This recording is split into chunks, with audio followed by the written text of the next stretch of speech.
श्री दुर्गा सप्तशती देवी कवच। ओम। इस चंडी कवच के ब्रह्मा ऋषि अनशट पचन चामुंडा देवता अग्न्यास में कही गई माताएं बीज दिग्बंध देवता तत्व है। श्री जगदम्बा की प्रीति के लिए सप्तशती के पाठांग भूत जप में इसका विनियोग किया जाता है।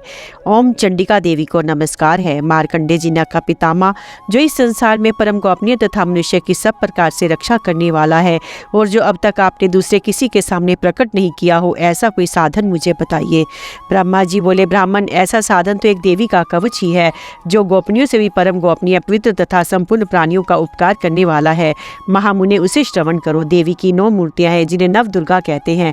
उनके पृथक पृथक नाम बतलाए जाते हैं। प्रथम नाम शैलपुत्री है, दूसरी मूर्ति का नाम ब्रह्मचारिणी है, तीसरा स्वरूप चंद्रघंटा के नाम से प्रसिद्ध है, चौथी मूर्ति को कुष्मांडा कहते हैं, पांचवी दुर्गा का नाम स्कंद माता है, देवी के छठे रूप को कात्यायनी कहते हैं, सातवां काल रात्रि और आठवां स्वरूप महागौरी के नाम से प्रसिद्ध है, नवी दुर्गा का नाम सिद्धिदात्री है।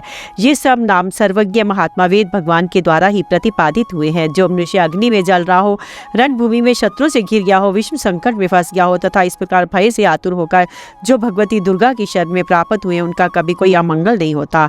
युद्ध के समय संकट में पड़ने पर भी उनके ऊपर कोई विपत्ति नहीं दिखाई देती। उन्हें शोक, दुख और भय की प्राप्ति नहीं होती। जिन्होंने भक्तिपूर्वक देवी का स्मरण किया है, उनका निश्चय अभ्युदय होता है। देवेश्वरी, जो तुम्हारा चिंतन करते हैं, उनकी तुम निसंदेह रक्षा करती हो। चामुंडा देवी प्रेत पर आरूढ़ होती है, वराही भैंसे पर सवारी करती है, इंद्र का वाहन ऐरावत हाथी है, वैष्णवी देवी गरुड़ पर ही आसन जमाती है, माहेश्वरी विषय पर आरूढ़ होती है, कुमारी का वाहन मयूर है, भगवान विष्णु की प्रियतमा लक्ष्मी देवी कमल के आसन पर विराजमान है और हाथों में कमल धारण किए हुए है। विषय पर आरूढ़ ईश्वरी देवी ने श्वेत रूप धारण कर रखा है। ब्रह्मी देवी हंस पर बैठी हुई है और सब प्रकार के आभूषणों से विभूषित है। इस प्रकार ये सभी माताएं सब प्रकार की योग शक्तियों से संपन्न है। इनके सिवा और भी बहुत सी देवियां हैं जो अनेक प्रकार के आभूषणों की शोभा से युक्त तथा नाना प्रकार के रत्नों से सुशोभित हैं। ये संपूर्ण देवियां क्रोध में भरी हुई हैं और भक्तों की रक्षा के लिए रथ पर बैठी दिखाई देती हैं। ये शंख, चक्र, गदा, शक्ति, हल और मूसल, खेटक और तोमर, परशु तथा पाशकुंत और त्रिशूल एवं उत्तम शारंग, धनुष आदि अस्त्र शस्त्र अपने हाथों में धारण करती हैं। दैत्यों का शरीर का नाश करना, भक्तों को अभय दान देना और देवताओं का कल्याण करना, यही उनके शस्त्र धारण का उद्देश्य है। महान रौद्र रूप, अत्यंत घोर पराक्रम, महान बल और महान उत्साह वाली देवी, तुम महान भय का नाश करने वाली हो। तुम्हें नमस्कार है। तुम्हारी ओर देखना भी कठिन है। शत्रुओं का भय बढ़ाने वाली जगदम्बिके, मेरी रक्षा करो। पूर्व दिशा में इंद्री मेरी रक्षा करे। अग्निकोण में अग्नि शक्ति, दक्षिण दिशा में वराही तथा नैऋत्य कोण में खड़ग धारणी मेरी रक्षा करे। पश्चिम दिशा में वारायणी और वाव्य कोण में मृग पर सवारी करने वाली देवी मेरी रक्षा करे। उत्तर दिशा में कुमारी और ईशान कोण में शूल धारणी देवी रक्षा करे। ब्रह्मानी, तुम ऊपर की ओर से मेरी रक्षा करो और वैष्णवी देवी नीचे की ओर से मेरी रक्षा करे। इसी प्रकार शव को अपना वाहन बनाने वाली चामुंडा देवी 10 दिशाओं में मेरी रक्षा करे। जिया आगे से विजया, पीछे की ओर से मेरी रक्षा करे। वाम भाग में अजिता और दक्षिण भाग में अपराजिता रक्षा करे। उद्योतनी शिखा की रक्षा करे। उमा मेरे मस्तक पर विराजमान होकर रक्षा करे। ललाट में मालाधारी रक्षा करे और यशस्विनी देवी मेरे भौहों का संरक्षण करे। भौहों के मध्य भाग में त्रिनेत्रा और नथनों की यमघंटा देवी रक्षा करे। दोनों नेत्रों के मध्य भाग में शंखनी और कानों में द्वारवासिनी रक्षा करे। कालिका देवी कपोलों की तथा भगवती शांकरी कानों के मूल भाग की रक्षा करे। नासिका में सुगंधा और ऊपर के होठ में चर्चिका देवी रक्षा करे। नीचे के होठ में अमृत कला तथा जीहा में सरस्वती देवी रक्षा करे। कौमारी दांतों की और चंडिका कंठ प्रदेश की रक्षा करे। चित्र घंटा गले की गांटी की और महामाया तालु में रहकर रक्षा करे। कामाक्षी ठोडी की और सर्वमंगला मेरी वाणी की रक्षा करे। भद्रकाली ग्रीवा में धनुर्धरी पृष्ठवंश में रहकर रक्षा करे। कंठ के बाहरी भाग में नील ग्रीवा और कंठ की नली में नल कुबरी रक्षा करे। दोनों कंगों में खड़गनी और मेरे दोनों भुजाओं की वज्रधारणी रक्षा करे। दोनों हाथों में दंडनी और अंगुलियों में अंबिका रक्षा करे। शूलेश्वरी नखों की रक्षा करे। कुलेश्वरी कुक्षी में रहकर रक्षा करे। महादेवी दोनों स्तनों की और शोक विनाशनी देवी मन की रक्षा करे। ललिता देवी हृदय में और शूलधारणी उदर में रहकर रक्षा करे। नाभि में कामनी और गुहा भाग की गुहेश्वरी, पूतना और कामिका लिंग की महेशवानी गुदा की रक्षा करे। भगवती कटी भाग में विंध्यावासिनी घुटनों की रक्षा करे। संपूर्ण कामनाओं को देने वाली महाबली देवी दोनों पिंडलियों की रक्षा करे। नारसिंह की दोनों घुटियों की और तेजसी दोनों चरणों के पृष्ठ भाग की रक्षा करे। शील देवी पैरों की उंगलियों में और तलवासनी पैरों के तलुओं में रहकर रक्षा करे। अपनी दाढ़ों के कारण भयंकर दिखाई देने वाली दृष्टा कराली देवी नखों की और ऊर्ध्वकेशनी देवी केशों की रक्षा करे। रोमावलियों के छिद्रों में कोवेरी और त्वचा की बागीश्वरी देवी रक्षा करे। पार्वती देवी रक्त, मजा, वसा, मांस, हड्डी और मैदे की रक्षा करे। आंतों की काल रात्रि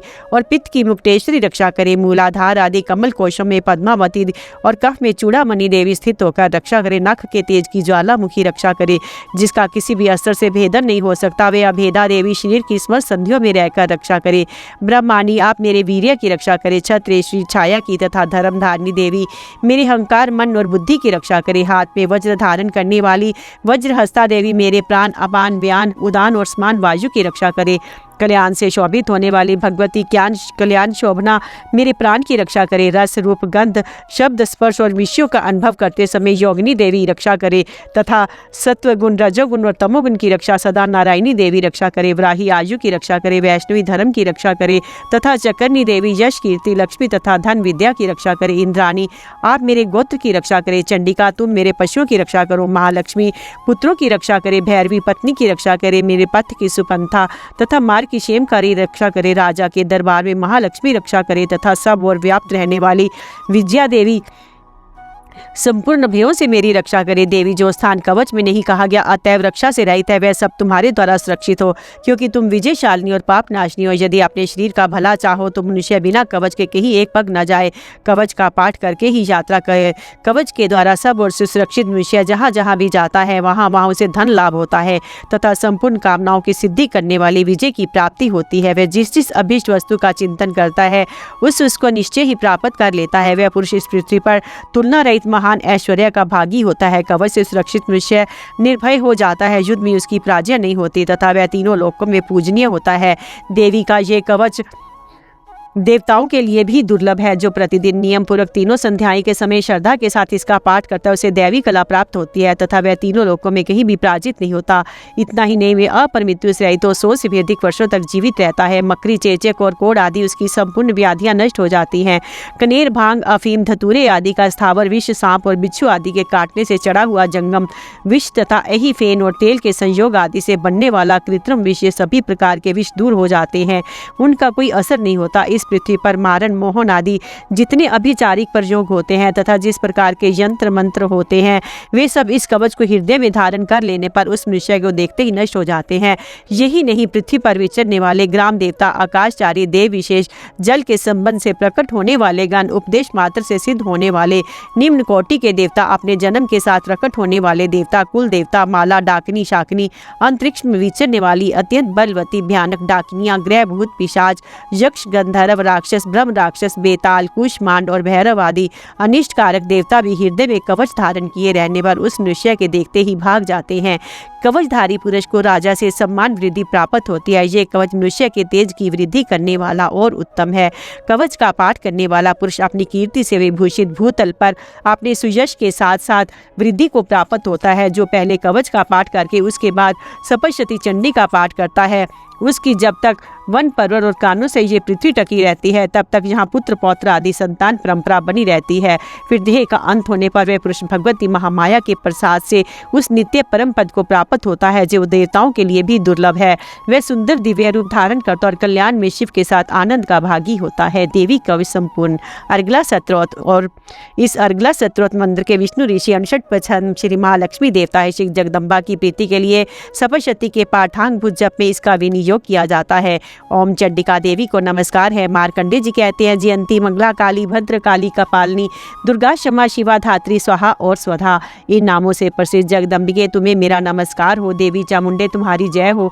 संपूर्ण प्राणियों की पीड़ा हरने वाली देवी तुम्हारी जय हो। सब में व्याप्त रहने वाली देवी तुम्हारी जय हो।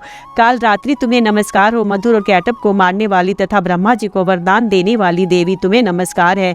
तुम मुझे रूप दो, जय दो, यश दो और काम क्रोध आदि शत्रुओं का नाश करो। महिषासुर का नाश करने वाली तथा भक्तों को सुख देने वाली देवी तुम्हें नमस्कार है। तुम रूप दो, जय दो, यश दो, काम क्रोध आदि शत्रुओं का नाश करो। रक्त बीज का वध और चंड मुंड का विनाश करने वाली देवी तुम रूप रूप दो, जय दो, यश दो, काम क्रोध आदि शत्रुओं का नाश करो। शुंभ और निशुंभ तथा ध्रुम लोचन का मर्दन करने वाली देवी तुम रूप दो, जय दो, यश दो, काम क्रोध आदि शत्रुओं का नाश करो। सबके द्वारा वंदे युगल चरणों वाली तथा संपूर्ण सौभाग्य प्रदान करने वाली देवी तुम रूप दो, जय दो, यश दो और काम क्रोध आदि शत्रुओं का नाश करो। देवी तुम्हारे रूप और चरित्र अचिंत्य है, तुम समस्त शत्रुओं का नाश करने वाली हो। रूप दो, जय दो, यश दो और काम क्रोध आदि शत्रुओं का नाश करो। पापों को दूर करने वाली चंडिके जो भक्ति पूर्वक तुम्हारे चरणों में सर्वदा मस्तक झुकाते हैं उन्हें रूप दो, जय दो, यश दो, उनके काम क्रोध आदि शत्रुओं का नाश करो।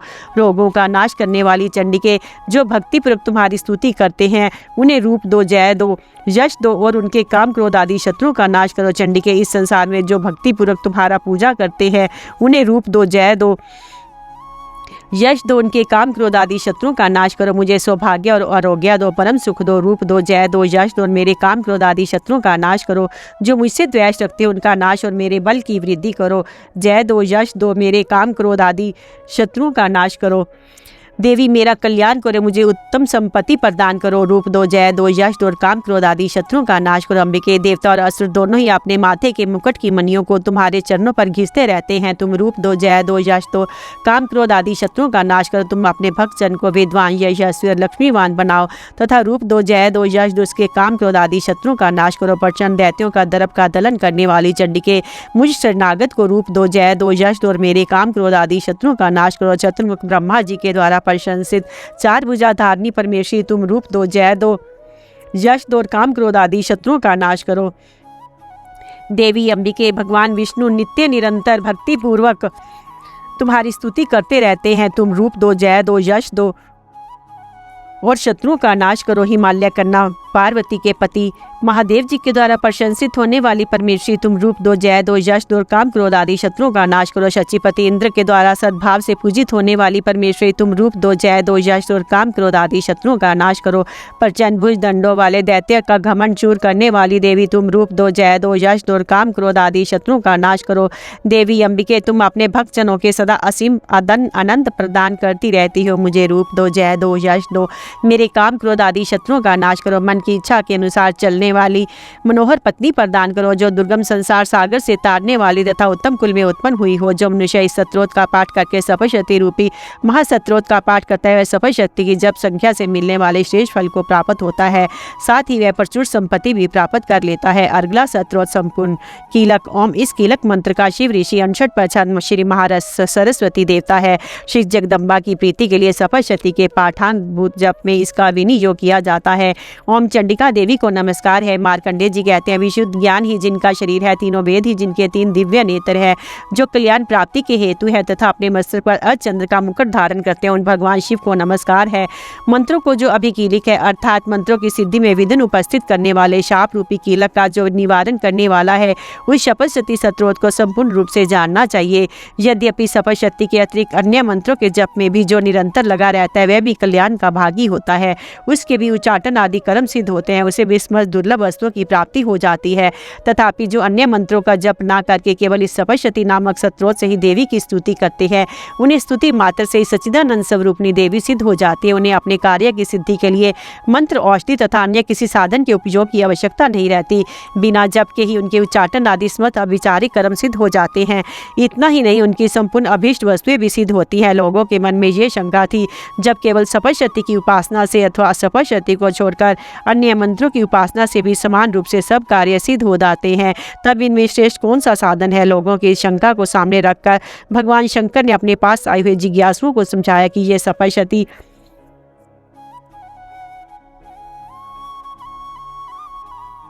नामक संपूर्ण स्तोत्र ही सर्वश्रेष्ठ एवं कल्याण में है। तदंतर भगवती चंडिका के सपशक्ति नामक स्तोत्र को महादेव जी ने गुप्त कर दिया। सपशक्ति के पाठ से जो पुण्य प्राप्त होता है उसकी कभी समाप्ति नहीं होती, किंतु अन्य मंत्र के जप जन्य पुण्य की समाप्ति हो जाती है। अतः भगवान शिव ने अन्य मंत्रों की अपेक्षा जो सपशक्ति की ही श्रेष्ठता का निर्णय किया उसे यथार्थ ही जानना चाहिए। अन्य मंत्रों का जप करने वाला पुरुष भी यदि सपशक्ति के स्तोत्र और जप का अनुष्ठान कर ले वह भी पूर्ण रूप से ही कल्याण का भागी होता है, इसमें तनिक भी संदेह नहीं है। जो साधक कृष्ण पक्ष की अष्टमी को एकाग्रचित्त होकर भगवती की सेवा में अपना सर्वस्व समर्पित कर देता है और फिर उसे प्रसाद रूप से ग्रहण करता है, उसी पर भगवती प्रसन्न होती है, अन्यथा उनकी प्रसन्नता नहीं प्राप्त होती। इस प्रकार सिद्धि के प्रतिबंधक रूप कील के द्वारा श्री महादेव जी ने इस स्रोत को कीलित कर दी रखा है, जो पूर्वक रीति से निष्कीलिन करके इस शपथ सती स्तोत्र का प्रतिदिन स्पष्ट उच्चारण पूर्वक पाठ करता है, निश्चय सिद्ध हो जाता है, वही देवी का पार्षद होता है, वही गंधर्व भी होता है। सर्वत्र विचरते रहने पर इस संसार में उसे कहीं भी भय नहीं होता, वे अपरिमितियों के वश में नहीं पड़ता तथा देह त्यागने के अनंतर मोक्ष प्राप्त कर लेता है। अतः कीलक को जानकर उसका परिहार करके ही सप्तशती का पाठ आरंभ करे। जो ऐसा नहीं करता उसका नाश हो जाता है। इसलिए कीलक और निष्कीलन का ज्ञान प्राप्त करने पर ही ये स्तोत्र निर्दोष होता है। विद्वान पुरुष इस निर्दोष स्तोत्र का ही पाठ आरंभ करते हैं। इस दृश्य में जो कुछ भी सौभाग्य आदि दृष्टि गोचर होता है वह सब देवी के प्रसाद का ही फल है तथा इस कल्याण में स्तोत्र का सदा जप करना चाहिए। इस स्तोत्र का मंत्र स्वर के पाठ करने पर सुलभ फल की प्राप्ति होती है, उच्च स्वर के पाठ करने पर तुरंत फल की सिद्धि होती है तथा उच्च स्वर से ही इसका पाठ आरंभ करना चाहिए। जिनके प्रसाद से ऐश्वर्य, सौभाग्य, आरोग्य, संपत्ति, शत्रुनाश तथा परम मोक्ष की भी सिद्धि होती है, उसे कल्याण में जगदम्बा की स्तुति मनुष्य क्यों नहीं करते। श्री दुर्गाए नमः। श्री दुर्गा सप्तशती पहला अध्याय। मेधा ऋषि का राजा सुरथ और समाधि को भगवती की महिमा बताते हुए मधुकैटभ का प्रसंग सुनाना। विनियोग। ओम। प्रथम चरित्र के ब्रह्मा ऋषि, महाकाली देवता, गायत्री छंद, नंदा शक्ति, रक्तदंतिका बीज, अग्नि तत्व और ऋग्वेद स्वरूप है। श्री महाकाली देवता की प्रसन्नता के लिए प्रथम चित्र के जप में ये विनियोग किया जाता है। ध्यान। भगवान विष्णु के सो जाने पर मधुर और कैटभ को मारने के लिए कमल जन्मा ब्रह्मा जी ने जिनका स्तवन किया था, उन महाकाली देवी की मैं सेवन करती हूँ। वे अपने 10 हाथों में खड़ग, चक्र, गदा, बाण, धनुष, परधी, शूल, भुषुंडी, बस्तक और शंख धारण करते हैं। उनके 3 नेत्र हैं। वे समस्त अंगों में दिव्य आभूषणों से विभूषित है। उनके शरीर की कांति नीलमणि के समान है तथा वे 10 मुख और 10 पैरों से युक्त है। ओम। चंडिका देवी को नमस्कार है। मार्कंडेय जी बोले, सूर्य के पुत्र सर्वाणी जो 8वें मनु कहे जाते हैं, उनकी उत्पत्ति की कथा विस्तार पूर्वक कहता हूँ, सुनो। सूर्य कुमार महाभाग सर्वाणी भगवती महामाया के अनुग्रह से जिस प्रकार मनवंतर के स्वामी हुए वही प्रसंग सुनाता हूँ। पूर्व काल की बात है। सवरोचिष्ट मनवंतर में सूरत नाम के एक राजा थे। वो चैत्रवश में उत्पन्न हुए थे। उनका समस्त भूमंडल पर अधिकार था। वे प्रजा को अपने औरस पुत्रों की भांति धर्म पूर्वक पालन करते थे। तो भी उस समय कोला विध्वंसी नाम के क्षत्रिय उनके शत्रु हो गए। राजा सूरत की दंड नीति बड़ी प्रबल थी। उनका शत्रुओं के साथ संग्राम हुआ। यद्यपि कोला विध्वंसी संख्या में कम थे तो भी राजा सूरत युद्ध में उनसे परास्त हो गए। तब वे युद्ध भूमि से अपने नगर को लौट आए और केवल अपने देश के राजा होकर रहने लगे। किंतु वह भी उन प्रबल शत्रु ने उस समय महाभाग राजा सूरत पर आक्रमण कर दिया। राजा का बल क्षीण हो चला था, इसलिए उनके दुष्ट बलवान एवं दुरात्मा मंत्रियों ने वहां आकर उनकी राजधानी में राजकीय सेना और खजाने को हथिया लिया। सूरत का प्रभुत्व नष्ट हो चुका था, इसलिए वे शिकार खेलने के बहाने घोड़े पर सवार हो वहां से अकेले ही एक घने जंगल में चले गए। वहां उन्होंने विप्र और मेधा मुनि का आश्रम देखा, जहाँ कितने ही हिंसक जीव परम शांत भाव से रहते थे। मुनि के बहुत से शिष्य उस वन की शोभा बढ़ा रहे थे। वहां जाने पर मुनि ने उनका सत्कार किया और वे उन मुनि श्रेष्ठ के आश्रम पर इधर उधर विचरते हुए कुछ काल तक रहे। फिर ममता से आकृष्ट होकर वहां इस प्रकार चिंता करने लगे कि पूर्व काल में मेरे पूर्वजों ने जिसका पालन किया था वही नागर आज मुझसे रहित है। पता नहीं मेरे दुराचारी भृत्यगण उसकी धर्म पूर्वक रक्षा करते हैं या नहीं। जो सदा मद की वर्षा करने वाला और शूरवीर था वह मेरे प्रधान हाथी अब शत्रु के अधीन होकर ना जाने किन भोगों को भोगता होगा। जो लोग मेरी कृपा, धन और भोजन पाने से सदा मेरे पीछे पीछे चलते थे वे निश्चय ही अब दूसरे राजाओं का अनुसरण करते होंगे। इन अपव्ययी लोगों के द्वारा सदा खर्च होते रहने के कारण अत्यंत कष्ट से जमा किया हुआ मेरा वह खजाना खाली हो जाएगा। ये तथा और भी कई बातें राजा सूरत निरंतर सोचते रहते थे। एक दिन उन्होंने वहां विप्रवर मेधा के आश्रम के निकट एक वैश्य को देखा और उससे पूछा, भाई तुम कौन हो? यहाँ तुम्हारे आने का क्या कारण है? तुम क्यों शोकग्रस्त और अनमने से दिखाई देते हो? राजा सूरत का ये प्रेम पूर्वक कहा हुआ वचन सुनकर वैश्य ने विनीत भाव से उन्हें प्रणाम करके कहा। वैश्य बोला, राजन, मैं धनियों के कुल में उत्पन्न एक वैश्य हूँ। मेरा नाम समाधि है। मेरे दुष्ट स्त्री पुत्रों ने धन के लोभ से मुझे घर से बाहर निकाल दिया है। मैं इस समय धन, स्त्री और पुत्रों से वंचित हूँ। मेरे विश्वसनीय बंधुओं ने मेरा ही धन लेकर मुझे दूर कर दिया, इसलिए दुखी होकर मैं वन में चला आया। यहाँ रहकर मैं इस बात को नहीं जानता कि मेरे पुत्रों की, स्त्री की और स्वजनों की कुशल है या नहीं। इस समय घर में वे कुशल से रहते हैं अथवा इन्हें कोई कष्ट है? वे मेरे पुत्र कैसे हैं? क्या वे सदाचारी हैं अथवा दुराचारी हो गए हैं? राजा ने पूछा, जिन लोभी स्त्री पुत्र आदि ने धन के कारण तुम्हें घर से निकाल दिया, उनके प्रति तुम्हारे चित्त में इतना स्नेह का बंधन क्यों है? वैश्य बोला, आप मेरे विषय में जैसी बात कहते हैं वह सब ठीक है, किंतु क्या करूं, मेरा मन निष्ठुरता नहीं धारण करता। जिन्होंने धन के लोभ में पड़कर पिता के प्रति स्नेह, पति के प्रति प्रेम तथा आत्मीय जन के प्रति अनुराग को तिलांजलि दे मुझे घर से निकाल दिया है, उन्हीं के प्रति मेरे हृदय में इतना स्नेह है। महामते गुणहीन बंधुओं के प्रति भी जो मेरा चित्त इस प्रकार प्रेम मगन हो रहा है, ये क्या है? इस बात को मैं जानकर भी नहीं जान पाता। उनके लिए मैं लंबी सांसें ले रहा हूँ, मेरा हृदय अत्यंत दुखित हो रहा है। उन लोगों में प्रेम का सर्वथा अभाव है, तो भी इनके प्रति जो मेरा मन निष्ठुर नहीं हो पाता, इसके लिए क्या करूं? मार्कंडेय जी कहते हैं, ब्राह्मण तदंतर राजाओं में शेर सूरत और वैश्माधि नामक वैश्य दोनों साथ साथ मेधा मुनि की सेवा में उपस्थित हुए और उनके साथ यथा योग्य न्याय अनुकूल विनय पूर्ण बर्ताव कर बैठे। तत्पश्चात वैश्य और राजा ने कुछ वार्तालाप आरंभ किया। राजा ने कहा, भगवान, मैं आपसे एक बात पूछना चाहता हूँ, उसे बताइए। मेरा चित्त अपने अधीन न होने के कारण वह बात मेरे मन को बहुत दुख देती है।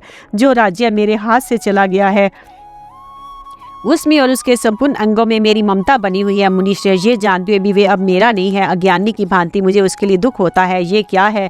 इधर ये वैश्य भी घर से अपमानित होकर आया, इसके पुत्र स्त्री और भृत्यों ने इसे छोड़ दिया है, स्वजनों ने भी इसका परित्याग कर दिया है, तो भी उनके प्रति अत्यंत हार्दिक स्नेह रखता है। इस प्रकार ये तथा मैं दोनों ही बहुत दुखी हैं। जिसमें प्रत्यक्ष दोष देखा गया उस विषय के लिए भी हमारे मन में ममता जनित आकर्षण पैदा हो रहा है। महाभाग, हम दोनों समझदार हैं, तो भी हम में जो मोह पैदा हुआ है ये क्या है? विवेक शून्य पुरुष की भांति मुझ में और इसमें भी ये मूर्ता प्रत्यक्ष दिखाई देती है। ऋषि बोले, महाभाग, विषय मार्ग का ज्ञान सब जीवों को है, इसी प्रकार विषय भी सबके लिए अलग अलग है। कुछ प्राणी दिन में नहीं देखते, कुछ रात में नहीं देखते, तथा कुछ जीव ऐसे हैं जो दिन और रात्रि में भी बराबर ही देखते हैं। ये ठीक है कि मनुष्य समझदार होते हैं, किंतु केवल वे ही ऐसे नहीं होते। पशु पक्षी और मृग आदि सभी प्राणी समझदार होते हैं। मनुष्यों की समझ भी वैसी ही होती है जैसी उन मृग और पक्षियों की होती है, तथा जैसी मनुष्यों की होती है वैसे ही उन मृग पक्षी आदि की होती है। ये तथ्य अन्य बातें भी प्रायः दोनों में समान ही है। समझ होने पर इन पक्षियों को तो देखो, ये स्वयं भूख से पीड़ित होते हुए भी मोहवश बच्चों की चोंच में कितने चाव से अन्न के दाने डाल रहे हैं। नरश्रेष्ठ, क्या तुम नहीं देखते कि ये मनुष्य समझदार होते हुए भी लोभवश अपने किए हुए उपकार का बदला पाने के लिए पुत्रों की अभिलाषा करते हैं? यद्यपि उन सब में समझ की कमी नहीं है, तथापि वे संसार की स्थिति बनाए रखने वाले भगवती महामाया के प्रभाव द्वारा ममता में भंवर से युक्त मोह के गहरे गर्त में गिराए गए हैं।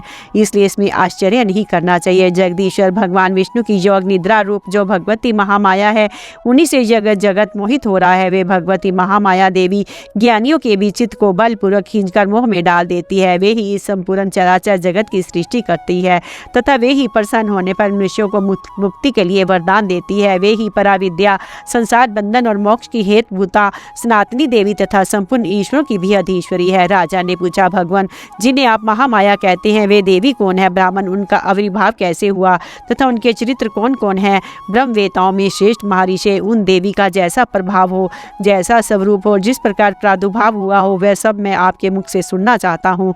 ऋषि बोले, राजन, वास्तव में तो वे देवी नित्य स्वरूपा ही है। संपूर्ण जगत उन्हीं का रूप है तथा उन्होंने समस्त विश्व को व्याप्त कर रखा है, तथापि उनका प्राकट्य अनेक प्रकार से होता है। वह मुझसे सुनो, यद्यपि वे नित्य और अजन्मा है, तथापि जब देवताओं का कार्य सिद्ध करने के लिए प्रकट होती है उस समय लोक में उत्पन्न हुई कहलाती है।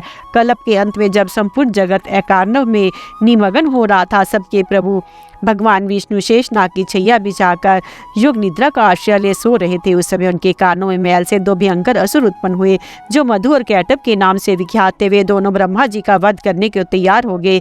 भगवान विष्णु के नाभि कमल में विराजमान प्रजापति ब्रह्मा जी ने जब उन दोनों भयानक असुरों को अपने पास आया और भगवान को सोया हुआ देखा, तब एकाग्रचित होकर उन्होंने भगवान विष्णु को जगाने के लिए उनके नेत्रों में निवास करने वाली योग निद्रा का स्तवन आरंभ किया, जो इस विश्व की अधीश्वरी, जगत को धारण करने वाली, संसार का पालन और संहार करने वाली तथा तेजा स्वरूप भगवान विष्णु की अनुभव शक्ति है।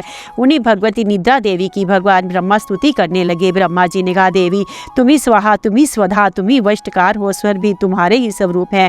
तुम्ही जीवन दायिनी सुधा हो, नित्य अक्षर प्रणव में आकार, उकार, मकार, इन तीन मात्राओं के रूप में तुम्ही स्थित हो, तथा इन तीनों मात्राओं के अतिरिक्त जो बिंदु रूपा नित्य अर्ध मात्रा है, जिसका विशेष रूप से उच्चारण नहीं किया जा सकता, वह भी तुम्ही हो। देवी, तुम्ही संध्या, सावित्री तथा परम जननी हो। देवी तुम ही इस विश्व ब्रह्मांड को धारण करती हो, तुमसे ही इस जगत की सृष्टि होती है, तुम्ही से इसका पालन होता है। सदा तुम्ही कल्प के अंत में सबको अपना ग्रास बना लेती हो। जगन्मयी देवी, इस जगत की उत्पत्ति के समय तुम सृष्टि रूपा हो, पालन काल में स्थिति रूपा हो तथा कल्पांत के समय संहार रूप धारण करने वाली हो। तुम्ही महाविद्या, महामाया, महामेधा, महासमृति, महामोह रूपा महादेवी और महाअसुरी हो। तुम्ही तीन गुणों को उत्पन्न करने वाली सबकी प्रकृति हो। भयंकर काल रात्रि, महारात्रि और मोहरात्रि भी तुम्ही हो। तुम्ही श्री, तुम्ही ईश्वरी, तुम्ही ह्री और तुम्ही बोध स्वरूपा बुद्धि हो। लज्जा, पुष्टि, तुष्टि, शांति और क्षमा भी तुम्ही हो। तुम्ही खड़ग धारणी, शूल धारणी, घोर रूपा तथा गदा, चक्र, शंख और धनुष धारण करने वाली हो। बाण, भुषुंडी और परदिजे भी तुम्हारे अस्त्र हैं। तुम सौम्य और सौम्यतर हो। इतना ही नहीं, जितने भी सौम्य एवं सुंदर पदार्थ हैं उन सब की अपेक्षा तुम अत्यधिक सुंदरी हो। पर और अपर सबसे परे रहने वाली परमेश्वरी तुम ही हो। सर्व स्वरूपे देवी, कहीं भी सत असत रूप जो कुछ वस्तुएं उन सब की जो शक्ति है वह तुम ही हो। ऐसी अवस्था में तुम्हारी स्तुति क्या हो सकती है? जो इस जगत की सृष्टि, पालन और संहार करते हैं उन भगवान को जब तुमने निद्रा के अधीन कर दिया है तब तुम्हारी स्तुति करने में यहाँ कौन समर्थ हो सकता है? मुझको, भगवान शंकर को तथा भगवान विष्णु को भी तुमने ही शरीर धारण कराया है, अतः तुम्हारी स्तुति करने की शक्ति किस में है? देवी तुम तो अपने इन उदार प्रभावों से ही प्रशंसित हो। ये जो दोनों दुर्धर्ष, असुर, मधुर और कैडव हैं इनको मुंह में डाल दो और जगदीश्वर भगवान विष्णु को शीघ्र ही जगा दो। साथ ही इनके भीतर इन दोनों महान असुरों को मार डालने के लिए बुद्धि उत्पन्न कर दो। ऋषि कहते हैं, राजन, जब ब्रह्मा जी ने वहाँ मधु और कैटब को मारने के उद्देश्य से भगवान विष्णु को जगाने के लिए तमोगुण की अधिष्ठात्री देवी योग निद्रा की इस प्रकार स्तुति की, तब वे भगवान के नेत्र, मुख, नासिका, बाहु, हृदय और वक्षस्थल से निकलकर अव्यक्त अजन्मा ब्रह्मा जी की दृष्टि के समक्ष खड़ी हो गई। योग निद्रा से मुक्त होने पर जगत के स्वामी भगवान जगन्नाथन उस एकार्णव के जल में शेषनाग की शैया से जाग उठे। फिर उन्होंने उन दोनों असुरों को देखा। वे दुरात्मा मधु और कैटब अत्यंत बलवान तथा पराक्रमी थे और क्रोध से लाल आंखें किए ब्रह्मा जी को खा जाने के लिए उद्योग कर रहे थे। तब भगवान श्री हरि ने उठकर उन दोनों के साथ 5000 वर्षों तक केवल बाहु युद्ध किया। वे दोनों भी अत्यंत बल के कारण उन्मत्त हो रहे थे। इधर माया ने भी उन्हें मुंह में डाल रखा था। इसलिए भगवान विष्णु से कहने लगे, हम तुम्हारी वीरता से संतुष्ट है, तुम हम लोगों से कोई वर मांगो। श्री भगवान बोले, यदि तुम दोनों मुझ पर प्रसन्न हो तो अब मेरे हाथ से मारे जाओ, बस इतना सा ही मैंने वर मांगा है, या दूसरे किसी वर से क्या लेना है। ऋषि कहते, इस प्रकार धोखे में आ जाने पर जब उन्होंने संपर्क जगत में जल ही जल देखा तब कमल नयन भगवान से कहा, यहाँ पृथ्वी जल में डूबी हुई ना हो, यहाँ सूखा स्थान हो, वही हमारा वध करो। ऋषि कहते हैं, तब तथास्तु कहकर शंख, चक्र और गदा धारण करने वाले भगवान ने उन दोनों के मस्तक अपनी जांग पर रखकर चक्र से काट डाले। इस प्रकार ये देवी महामाया ब्रह्मा जी की स्तुति करने पर स्वयं प्रकट हुई थी। अब पुनः तुमसे उनके प्रभाव का वर्णन करता हूँ, सुनो। इस प्रकार श्री मार्कंडेय पुराण में सर्वानिक मंत्र मनवंत्र की कथा के अंतर्गत देवी महात्म्य में मधु कैटव वध नामक पहला अध्याय पूरा हुआ। दूसरा अध्याय देवताओं के तेज से देवी का प्रादुर्भाव और महिषासुर की सेना का वध, विनियोग और मध्यम चरित्र के विष्णु, महालक्ष्मी देवता, उष्णिक छंद, शाकंभरी शक्ति, दुर्गा बीज, वायु तत्व और यजुर्वेद स्वरूप है। श्री महालक्ष्मी की प्रसन्नता के लिए मध्यम चरित्र के पाठ में इसका विनियोग है। ध्यान, मैं कमल के आसन पर बैठी प्रसन्न मुख वाली महिषासुर मर्दिनी भगवती महालक्ष्मी का भजन करती हूँ, जो अपने हाथों में अक्षमाला, फरसा, गदा, बाण, वज्र, पदम, धनुष, कुंडिका, दंड शक्ति, खड़ग, ढाल, शंख, घंटा, मधुपात्र, शूल, पाश और चक्र धारण करती है। ऋषि कहते हैं, पूर्व काल में देवताओं और असुरों में पूरे 100 वर्षों तक घोर संग्राम हुआ था। उसमें असुरों का स्वामी महिषासुर था और देवताओं के नायक इंद्र थे। उस युद्ध में देवताओं की सेना महाबली असुरों से परास्त हो गई। संपूर्ण देवताओं को जीतकर महिषासुर इंद्र बन बैठा। तब पराजित देवता प्रजापति ब्रह्मा जी को आगे करके उस स्थान पर गए जहाँ भगवान शंकर और विष्णु विराजमान थे। देवताओं ने महिषासुर के पराक्रम तथा अपनी प्राज्ञा का यथावत वृत्तांत उन दोनों देवेश्वरों से विस्तार पूर्वक कह सुनाया। वे बोले, भगवान महिषासुर सूर्य, इंद्र, अग्नि, वायु, चंद्रमा, यम, वरुण तथा अन्य देवताओं के भी अधिकार छीनकर स्वयं ही सबका अधिष्ठाता बन बैठा है। उस दुरात्मा महिष ने समस्त देवताओं को स्वर्ग से निकाल दिया। वे मनुष्यों की भांति पृथ्वी पर विचरते हैं। दैत्यों की ये सारी करतूत हमने आप लोगों से कह सुनाई। अब हम आप ही की शरण में आए हैं, उसके वध का कोई उपाय सोचिए। इस प्रकार देवताओं के वचन सुनकर भगवान विष्णु और शिव ने दैत्यों पर बड़ा क्रोध किया। उनकी भुहें तन गई और मुंह टेढ़ा हो गया। तब अत्यंत कोप में भरे हुए चक्रपाणी श्री विष्णु के मुख से एक महान तेज प्रकट हुआ। इसी प्रकार ब्रह्मा, शंकर तथा इंद्र आदि अन्य देवताओं के शरीर से भी बड़ा भारी तेज निकला। वह सब मिलकर एक हो गया। महान तेज का वह पुंज जागल्यमान पर्वत सा जान पड़ा। देवताओं ने भी देखा वहां उसकी ज्वालाएं संपूर्ण दिशाओं में व्याप्त हो रही हैं। संपूर्ण देवताओं के शरीर से प्रकट हुए इस तेज को कहीं तुलना नहीं थी। एकत्रित होने पर वह एक नारी के रूप में परिणित हो गया। अपने प्रकाश से तीनों लोकों में व्याप्त जान पड़ा। भगवान शंकर का जो तेज था उससे उस देवी का मुख प्रकट हुआ। यमराज के तेज से उसके सिर में बाल निकल आए। श्री विष्णु भगवान के तेज से उसकी भुजाएं उत्पन्न हुई। चंद्रमा के तेज से दोनों स्तनों का और इंद्र के तेज से मध्य भाग कटी प्रदेश का प्रादुर्भाव हुआ। वरुण के तेज से जंगा और पिंगली तथा पृथ्वी के तेज से नितम भाग प्रकट हुआ। ब्रह्मा के तेज से दोनों चरण और सूर्य के तेज से उनकी उंगलियां हुई। वसु के तेज से हाथों की उंगलियां और कुबेर के तेज से नासिका प्रकट हुई। उस देवी के दांत प्रजापति के तेज से और तीनों नेत्र अग्नि के तेज से प्रकट हुए थे। उसकी भौहें संध्या के और कान वायु के तेज से उत्पन्न हुए थे। इसी प्रकार अन्य देवताओं के तेज से भी उस कल्याणमयी देवी का आविर्भाव हुआ। तदंतर समस्त देवताओं के तेज पुंज से प्रकट हुई देवी को देखकर महिषासुर के स्थायी हुए देवता बहुत प्रसन्न हुए। पिनाकधारी भगवान शंकर ने अपने शूल से एक शूल निकालकर उन्हें दिया। फिर भगवान विष्णु ने भी अपने चक्र से चक्र उत्पन्न करके भगवती को अर्पण किया। वरुण ने भी शंख भेंट किया। अग्नि ने उन्हें शक्ति दी और वायु ने धनुष तथा बाण से भरे हुए 2 तरकश प्रदान किए। सहस्त्र नेत्रों वाले देवराज इंद्र ने अपने वज्र से वज्र उत्पन्न करके दिया और ऐरावत हाथी से उतारकर 1 घंटा भी प्रदान किया। यमराज ने कालदंड से दंड, वरुण ने पाश, प्रजापति ने स्फटिक काक्ष की माला तथा ब्रह्मा जी ने कमंडल भेंट किया। सूर्य ने देवी के समस्त रोमकूपों में अपनी किरणों का तेज भर दिया। काल ने उन्हें चमकती हुई ढाल और तलवार दी। शीर्ष समुद्र ने उज्ज्वल हार तथा कभी जीर्ण न होने वाले 2 दिव्य वस्त्र भेंट किए। साथ ही उन्होंने दिव्य चूड़ामणि, 2 कुंडल, कड़े, उज्ज्वल अर्धचंद्र, सब बाहुओं के लिए क्यायूर, दोनों चरणों के लिए निर्मल नूपुर, गले की सुंदर हंसली और सब अंगुलियों में पहनने के लिए रत्नों की बनी अंगूठियां भी दी। विश्वकर्मा ने उन्हें अत्यंत निर्मल फरसा भेंट किया। साथ ही अनेक प्रकार के अस्त्र और अभेद कवच दिए। इनके सिवा मस्तक और वक्षस्थल पर धारण करने के लिए कभी नाक कुम्हलाने वाली कमलों की मालाएं दी। जलद ने उन्हें सुंदर कमल का फूल भेंट किया। हिमालय ने सवारी के लिए सिंह तथा भांति भांति के रत्न समर्पित किए। धनाध्यक्ष कुबेर ने मधु से भरा पान पात्र दिया तथा संपूर्ण नागों के राजा शेष ने, जो इस पृथ्वी को धारण करते हैं, बहुमूल्य मणियों से विभूषित नागहार भेंट किया। इसी प्रकार अन्य देवताओं ने भी आभूषण और अस्त्र शस्त्र देकर देवी का सम्मान किया। तत्पश्चात उन्होंने बारंबार अट्टहासपूर्वक उच्च स्वर से गर्जना की। उनके भयंकर नाद से संपूर्ण आकाश गूंज उठा। देवी का ये अत्यंत उच्च स्वर से किया और सिंहनाद कहीं समा न सका। आकाश उसके सामने लघु प्रतीत होने लगा। उससे बड़े जोर की प्रतिध्वनि हुई, जिससे संपूर्ण विश्व में हलचल मच गई। समुद्र कांप उठे, पृथ्वी डोलने लगी, समस्त पर्वत हिलने लगे। उस समय देवताओं ने अत्यंत प्रसन्नता के साथ श्रीवाणी भवानी जगह देवी तुम्हारी जय हो। साथ ही महर्षियों ने भक्तिभाव से विनम्र होकर उनका स्तवन किया। संपूर्ण त्रिलोकी को शोकग्रस्त देख दैत्यगण अपनी समस्त सेना को कवच आदि से सुसज्जित कर हाथों में हथियार ले सहसा उठकर खड़े हो गए। उस समय महिषासुर ने बड़े क्रोध में कहा, आह ये क्या हो रहा है। फिर वह संपूर्ण अस्त्रों से घिरकर उस सिंहनाद की ओर लक्ष्य करके दौड़ा और आगे पहुंचकर उसने देवी को देखा, जो अपनी प्रभा से तीनों लोकों को प्रकाशित कर रही थी।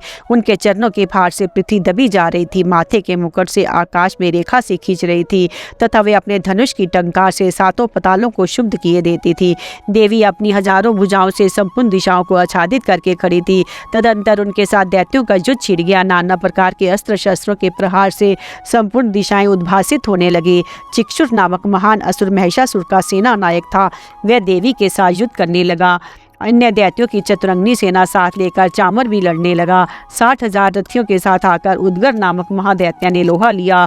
1 करोड़ रथियों को साथ लेकर महाहनु नामक दैत्य युद्ध करने लगा, जिसके रोए तलवार के समान तीखे थे। वह असिलोमा नाम का महादैत्य 5 करोड़ रथी सैनिकों से युद्ध में आ डटा। 60 लाख रथियों से घिरा हुआ वाशकल नामक दैत्य भी उस युद्ध भूमि में लड़ने लगा। परिवारित नामक राक्षस हाथी सवार और घुड़सवारों के अनेक दलों तथा 1 करोड़ रथियों की सेना लेकर युद्ध करने लगा। बिडाल नामक दैत्य 5 अरब रथियों से घिरकर लोहा लेने लगा। इनके अतिरिक्त और भी हजारों महादैत्य रथ, हाथी और घोड़ों की सेना साथ लेकर वहां देवी के साथ युद्ध करने लगे। स्वयं महिषासुर उस रणभूमि में कोटि कोटि सहस्त्र रथ, हाथी और घोड़ों की सेना से घिरा हुआ खड़ा था। वे दैत्य देवी के साथ तोमर, बिंदीपाल, शक्ति, मूसल, खड़ग, परशु और पटिश आदि अस्त्र शस्त्रों का प्रहार करते हुए युद्ध कर रहे थे। कुछ दैत्यों ने उन पर शक्ति का प्रहार किया, कुछ लोगों ने पाश फेंके तथा कुछ दूसरे दैत्यों ने खड़ग प्रहार करके देवी को मार डालने का उद्योग किया। देवी ने क्रोध में भरकर खेल ही खेल में अपने अस्त्र शस्त्रों की वर्षा करके दैत्यों के वे समस्त अस्त्र शस्त्र काट डाले। उनके मुख पर परिश्रम या थकावट का रंच मात्र भी चिन्ह नहीं था। देवता और ऋषि उनकी स्तुति करते थे और वे भगवती परमेश्वरी दैत्यों के शिरों पर अस्त्र शस्त्रों की वर्षा करती रही। देवी का वाहन सिंह भी क्रोध में भरकर गर्दन के बालों को हिलाता हुआ असुरों की सेना में इस प्रकार विचरने लगा, मानो वनों में दावानल फैल रहा हो। रणभूमि में दैत्यों के साथ युद्ध करते हुए अंबिका देवी ने जितने निश्वास छोड़े, वे सभी तत्काल सैकड़ों हजारों गणों के रूप में प्रकट हो गए और परशु, बिंदीपाल, खड़ग तथा पटिश आदि अस्त्रों द्वारा असुरों का सामना करने लगे। देवी की शक्ति से बड़े हुए वे गण असुरों का नाश करते नगाड़ा और शंख आदि बजाने लगे।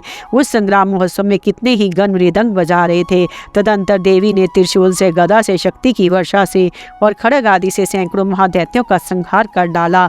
कितनों को घंटे के भयंकर नाद से मूर्छित करके मार गिराया। बहुत तेरे दैत्यों को पाश से बांधकर धरती पर घसीटा। कितने ही दैत्य उनकी तीखी तलवार की मार से दो दो टुकड़े हो गए। कितने ही गदा की चोट से घायलों पृथ्वी पर सो गए। कितने ही मूसल की मार से अत्यंत आहत होकर रक्त वमन करने लगे। कुछ दैत्य शूल से छाती फट जाने के कारण पृथ्वी पर ढेर हो गए। उस रणांगन में बाण समूहों की वृष्टि से कितने ही असुरों की कमर टूट गई।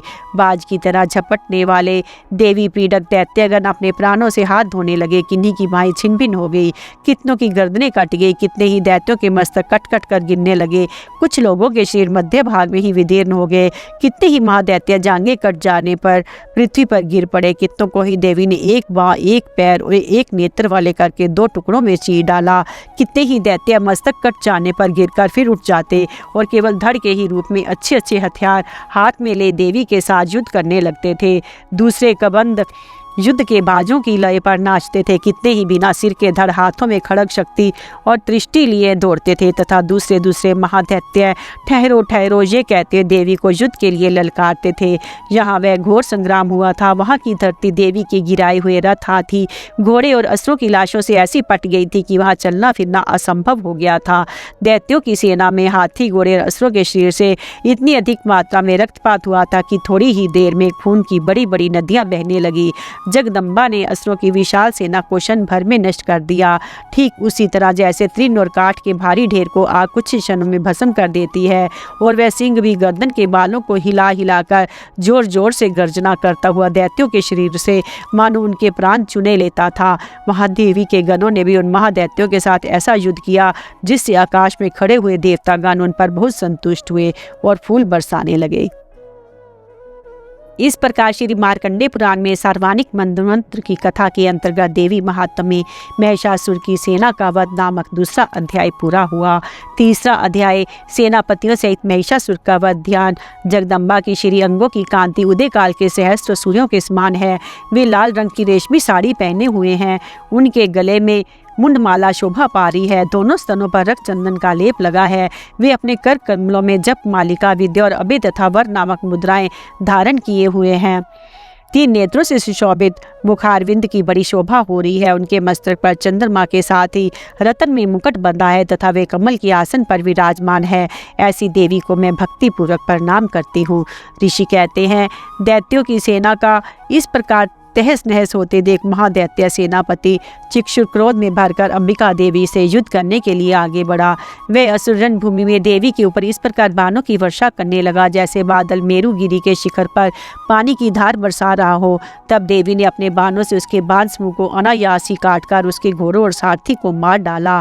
साथ ही उसके धनुष तथा अत्यंत ऊंची ध्वजा को भी तत्काल काट गिराया। धनुष कट जाने पर उसके अंगों को अपने बाणों से बीन डाला।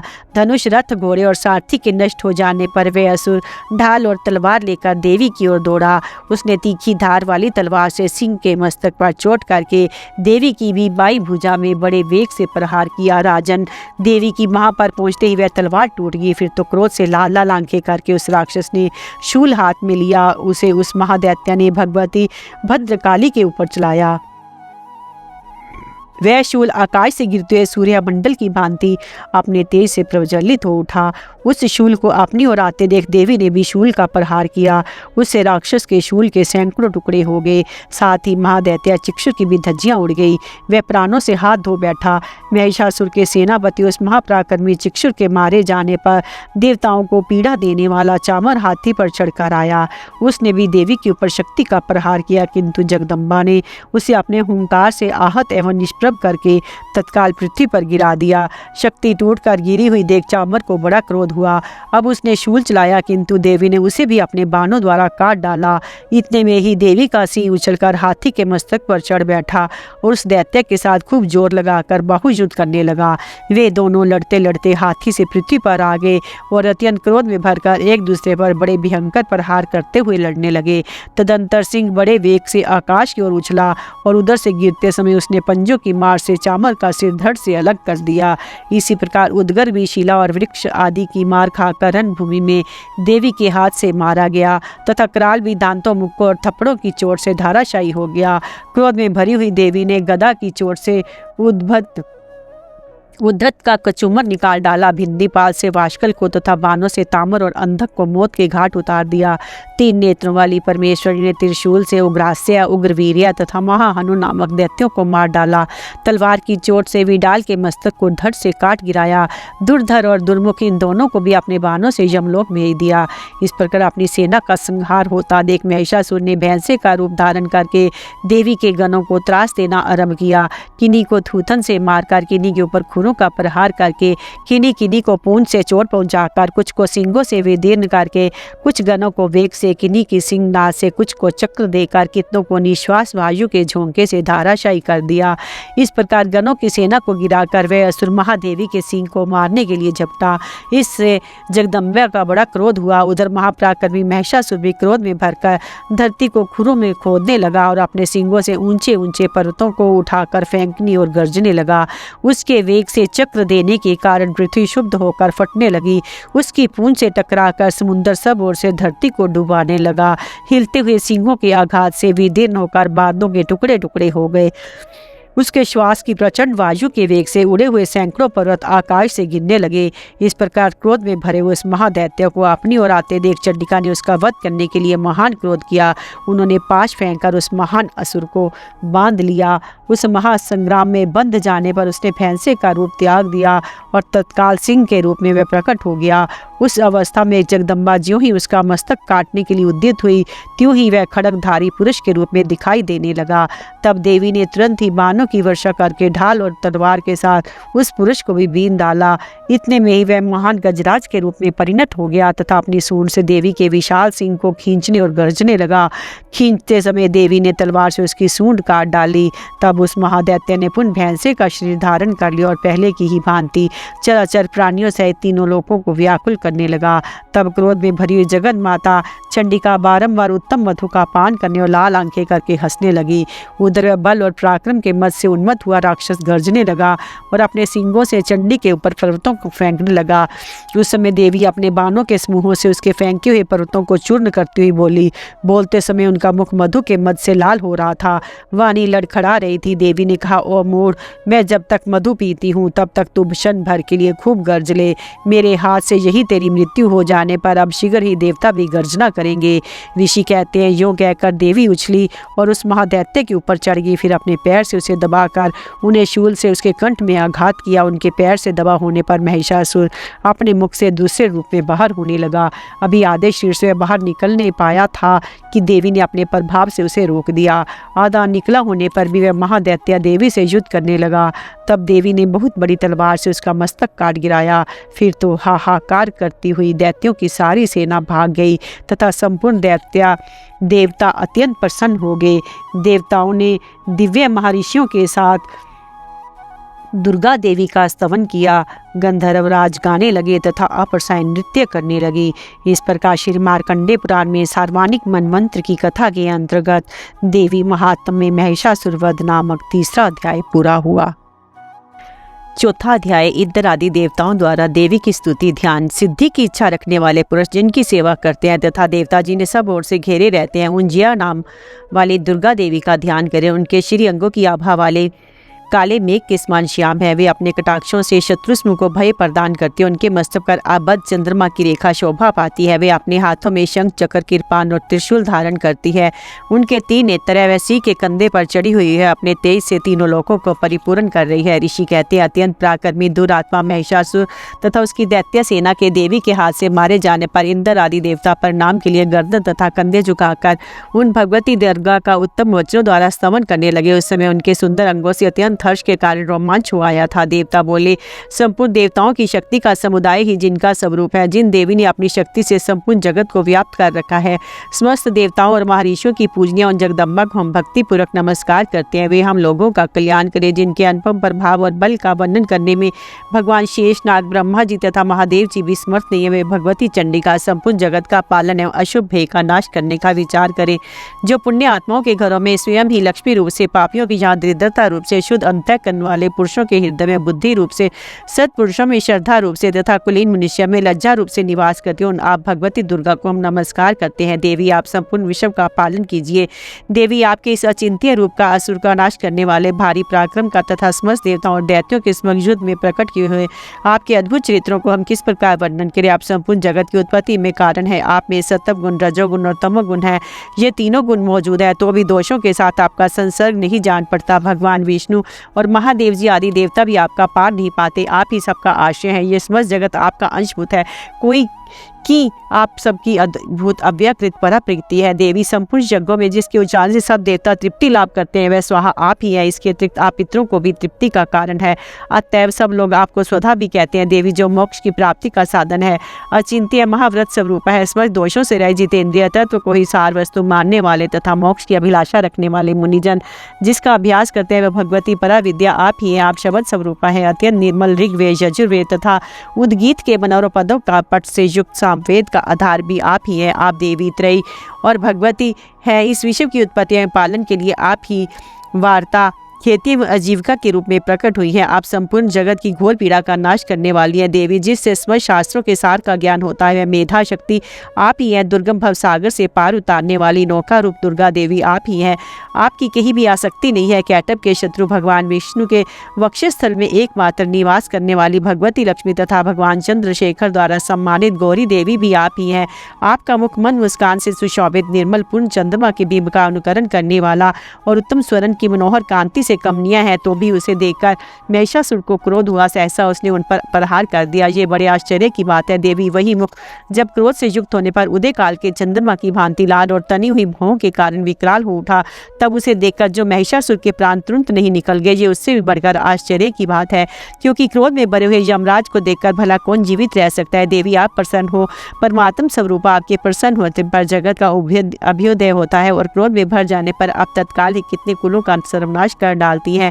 ये बात अभी अनुभव में आई है, क्योंकि महिषासुर की ये विशाल सेना क्षण भर में आपके कोप से नष्ट हो गई है। सदा अभ्युदय प्रदान करने वाली आप जिन पर प्रसन्न रहती हैं, वे ही देश में सम्मानित है। उन्हीं को धन और यश की प्राप्ति होती है। उन्हीं का धर्म कभी शिथिल नहीं होता।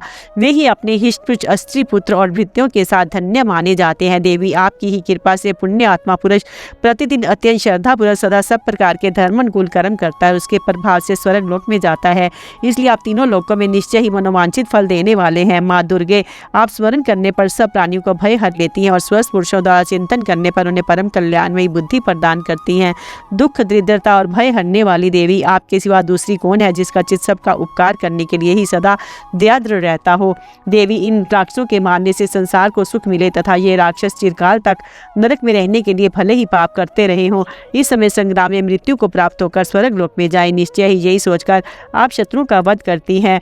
समस्त असुरों को दृष्टि वज्रपात मात्र से ही भस्म क्यों नहीं कर देती? इसमें एक रहस्य है, ये शत्रु भी हमारे शस्त्रों से पवित्र होकर उत्तम लोकों में जाए, इस प्रकार उनके प्रति भी आपका विचार अत्यंत उत्तम रहता है। खड़ग के तेज पुंज की भयंकर दीप्ति से तथा आपके त्रिशूल के अग्रभाग की घनीभूत प्रभा से चौंधिया का जो अस्त्रों की आंखें फूट नहीं गई, उसमें कारण यही था कि वे मनोहर रश्मियों से युक्त चंद्रमा के समान आनंद प्रदान करने वाले आपके इस सुंदर मुख का दर्शन करते थे। देवी, आपका शील दुराचारियों के बुरे बर्ताव का दूर करने वाला है। साथ ही ये रूप ऐसा है जो कभी चिंतन में नहीं आ सकता, जिसका कभी दूसरों से तुलना भी नहीं हो सकी, तथा आपका बल और पराक्रम तो उन दैत्यों का विनाश करने वाला है जो कभी देवताओं के पराक्रम को भी नष्ट कर चुके थे। इस प्रकार आपने शत्रुओं पर भी अपनी दया ही प्रकट की है।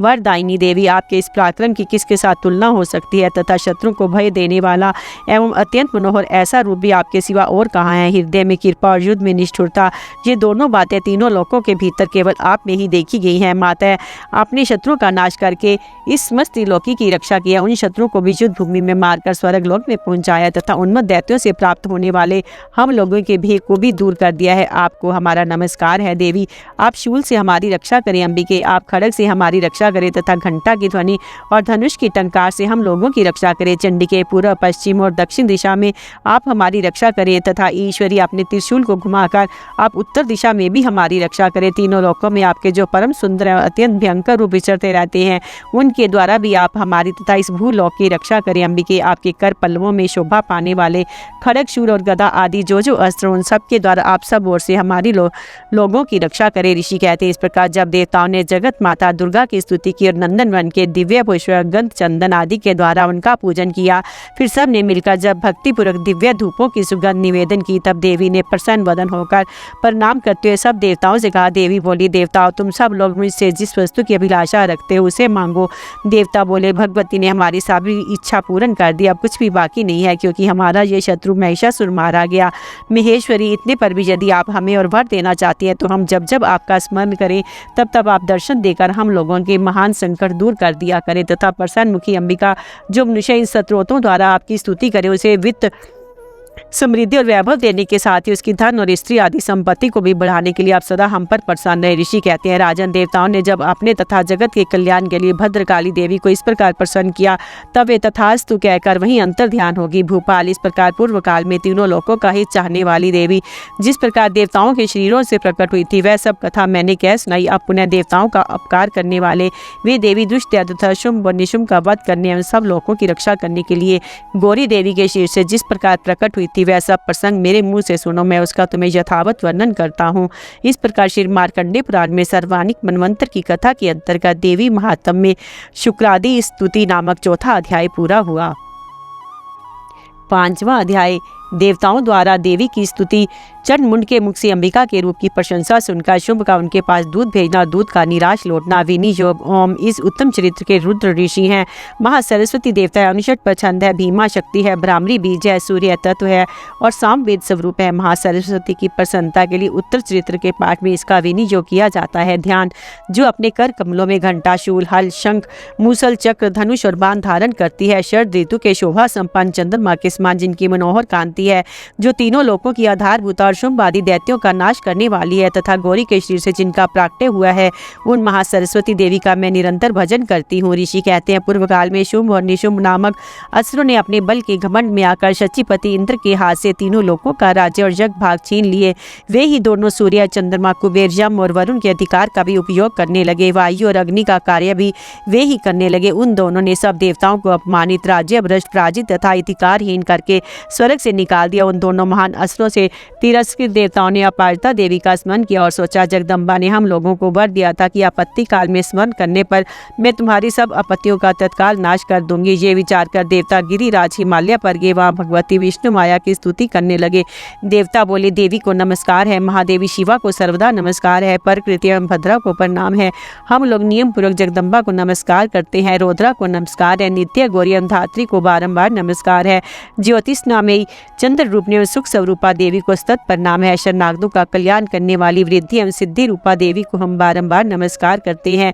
नैऋति राक्षसों की लक्ष्मी, राजाओं की लक्ष्मी तथा शर्वाणी शिव पत्नी स्वरूपा अब जगदम्बा को बार बार नमस्कार है। दुर्गा दुर्गपारा, दुर्गम संकट से पार उतारने वाली सारा सबकी सारभूता सर्वकारिणी ख्याति कृष्णा और ध्रुमा देवी को सर्वदा नमस्कार है। अत्यंत सौम्य तथा अत्यंत रौद्र रूपा देवी को हम नमस्कार करते हैं, उन्हें हमारा बारंबार प्रणाम है। जगत की आधारभूता कृति देवी को बारंबार नमस्कार है। जो देवी सब प्राणियों में विष्णु माया के नाम से कही जाती है उसको नमस्कार, उनको नमस्कार, उनको बारंबार नमस्कार है। जो देवी सब प्राणियों में चेतना कहलाती है उनको नमस्कार, उनको नमस्कार, उनको बारंबार नमस्कार है। जो देवी सब प्राणियों में बुद्धि रूप से स्थित है उनको नमस्कार, उनको नमस्कार, उनको बारंबार नमस्कार है। जो देवी सब प्राणियों में निद्रा रूप से स्थित है उनको नमस्कार, उनको नमस्कार, उनको बारंबार नमस्कार है। जो देवी सब प्राणियों में शुद्धा रूप में स्थित है उनको नमस्कार, उनको नमस्कार, उनको बारंबार नमस्कार है। जो देवी सब प्राणियों में छाया रूप से स्थित है उनको नमस्कार, उनको नमस्कार, उनको बारंबार नमस्कार है। जो देवी सब प्राणियों में शक्ति रूप से स्थित है उनको नमस्कार,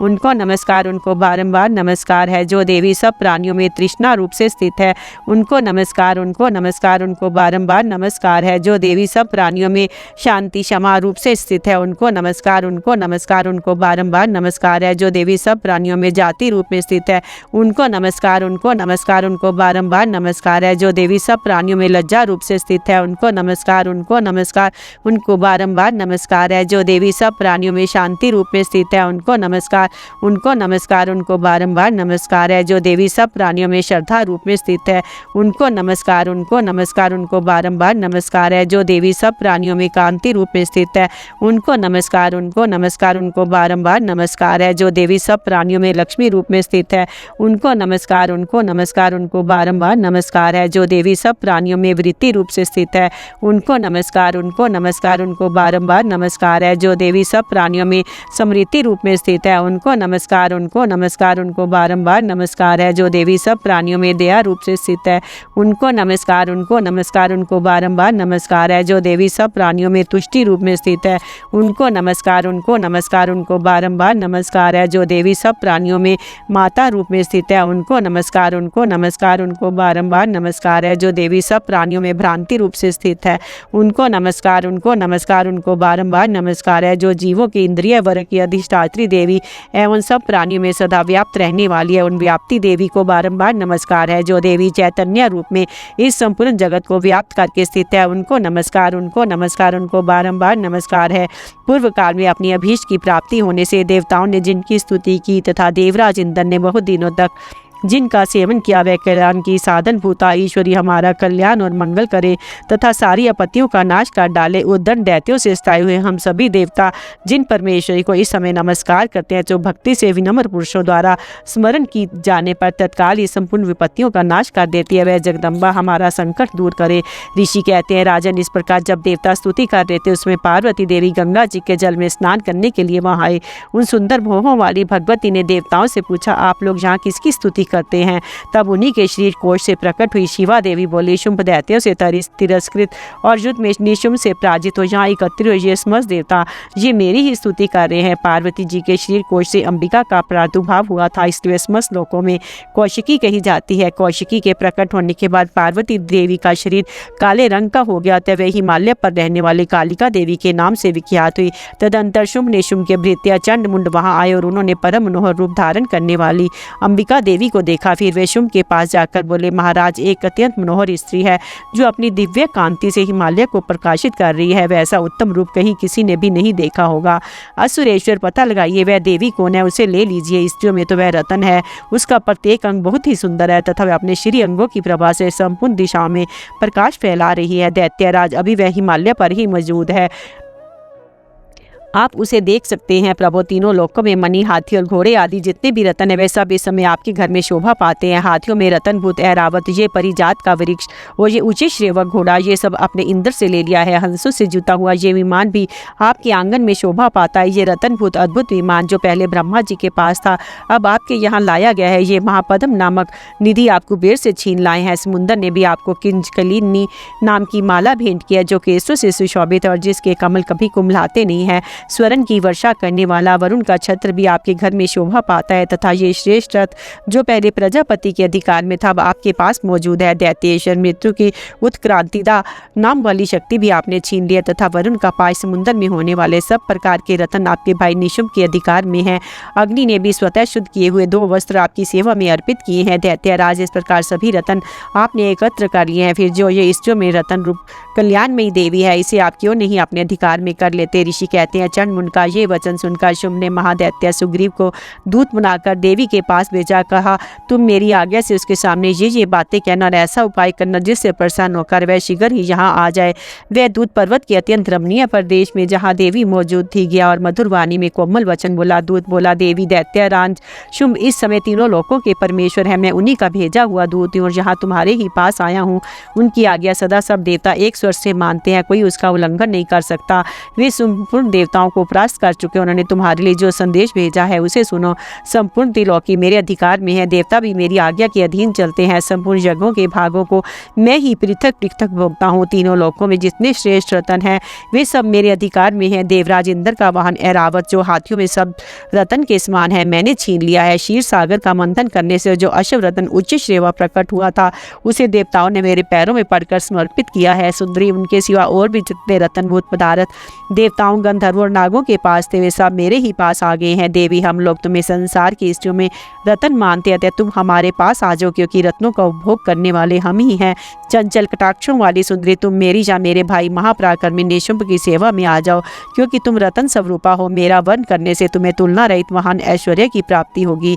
अपनी बुद्धि से ये विचार कर तुम मेरी पत्नी बन जाओ। ऋषि कहते हैं, दूत के यूं कहने पर कल्याण में भगवती दुर्गा देवी जो इस जगत को धारण करती है मन ही मन गंभीर भाव से मुस्काई और इस प्रकार बोली। देवी ने कहा, दूत तुमने सत्य कहा, इसमें तनिक भी मिथ्या नहीं है। शुंभ तीनों लोकों का स्वामी है और निशुंभ भी उसी के समान पराक्रमी है, किंतु इस विषय में मैंने जो प्रतिज्ञा कर ली उसे मिथ्या कैसे करूं। मैंने अपनी अलग बुद्धि के कारण पहले से जो प्रतिज्ञा कर रखी है उसे सुनो। जो मुझे संग्राम में जीत लेगा, जो मेरे अभिमान को चूर्ण कर देगा तथा संसार में जो मेरे समान बलवान होगा वही मेरा स्वामी होगा। इसलिए शुंभ अथवा महादैत्य निशुंभ स्वयं ही यहाँ पधारे, मुझे जीतकर शीघ्र ही मेरा परिग्रहण कर ले, इसमें विलंब की क्या आवश्यकता है। दूत बोला, देवी तुम घमंड में भरी हो, मेरे सामने ऐसी बात ना करो। तीनों लोकों में कौन ऐसा पुरुष है जो शुंभ निशुंभ के सामने खड़ा हो सके। देवी, अन्य दैत्यों के सामने भी सारे देवता युद्ध में नहीं ठहर सकते, फिर तुम अकेली स्त्री होकर कैसे ठहर सकती हो। जिन शुंभ आदि दैत्यों के सामने इंद्र आदि सब देवता भी युद्ध में खड़े नहीं हुए, उनके सामने तुम स्त्री होकर कैसे जाओगी। इसलिए तुम मेरे ही कहने से शुंभ निशुंभ के पास चली जाओ। ऐसा करने से तुम्हारे गौरव की रक्षा होगी, अन्यथा जब वे केश पकड़कर घसीटेंगे तब तुम्हें अपनी प्रतिष्ठा खोकर जाना पड़ेगा। देवी ने कहा, तुम्हारा कहना ठीक है, शुंभ बलवान है और निशुंभ भी बड़े पराक्रमी है, किंतु क्या करूं, मैंने पहले बिना सोचे समझे प्रतिज्ञा कर ली है, अतः अब तुम जाओ। मैंने तुमसे जो कुछ कहा वह सब दैत्यराज से आदरपूर्वक कहना, फिर वे जो उचित जान पड़े करें। इस प्रकार श्री मार्कंडेय पुराण में सर्वानिक मनवंतर की कथा के अंतर्गत देवी महात्म्य में देवी दूत संवाद नामक 5वां अध्याय पूरा हुआ। 6वां अध्याय धूम्रलोचन वध। ध्यान में सर्वगेश्वर भैरव के अंक में निवास करने वाली परमोत्कृष्ट पद्मा देवी का चिंतन करती हूँ। वे नागराज के आसन पर बैठी है। नागों के फनों में सुशोभित होने वाली मणियों की विशाल माला से उनकी देहलता उद्भासित हो रही है। सूर्य के समान उनका तेज है। 3 नेत्र उनकी शोभा बढ़ा रहे हैं। वे हाथों में माला, कुंभ का पाल और कमल लिए हुए हैं तथा उनके मस्तक में अर्धचंद्र का मुकुट सुशोभित है। ऋषि कहते हैं, देवी का ये कथन सुनकर दूत को बड़ा अमर्ष हुआ।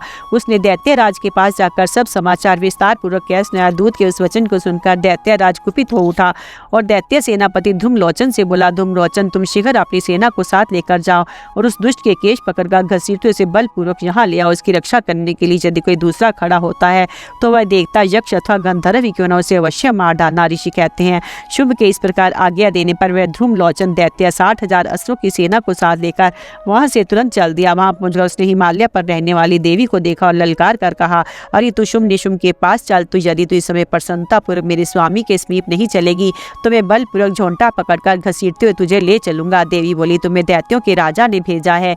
तुम स्वयं भी बलवान हो, तुम्हारे साथ विशाल सेना भी है। ऐसी दशा में यदि मुझे बलपूर्वक ले चलोगे तो मैं तुम्हारा क्या कर सकती हूँ। ऋषि कहते हैं, देवी के जो कहने पर असुर ध्रुमलोचन उनकी ओर दौड़ा। तब अंबिका ने शब्द के उच्चारण मात्र से उसे भस्म कर दिया। फिर तो क्रोध में भरी हुई दैत्यों की विशाल सेना और अंबिका ने एक दूसरे पर तीखे सैनिकों, शक्तियों तथा फरसों की वर्षा आरंभ की। इतने में ही देवी का वाहन सी क्रोध में भरकर भयंकर गर्जना करके गर्दन के बालों को हिलाता हुआ असुरों की सेना में कूद पड़ा। उसने कुछ दैत्यों को पंजों की मार से, कितनों को अपने जबड़ों से और कितने ही महादैत्यों को पटक कर ओठ की दाढ़ों से घायल करके मार डाला।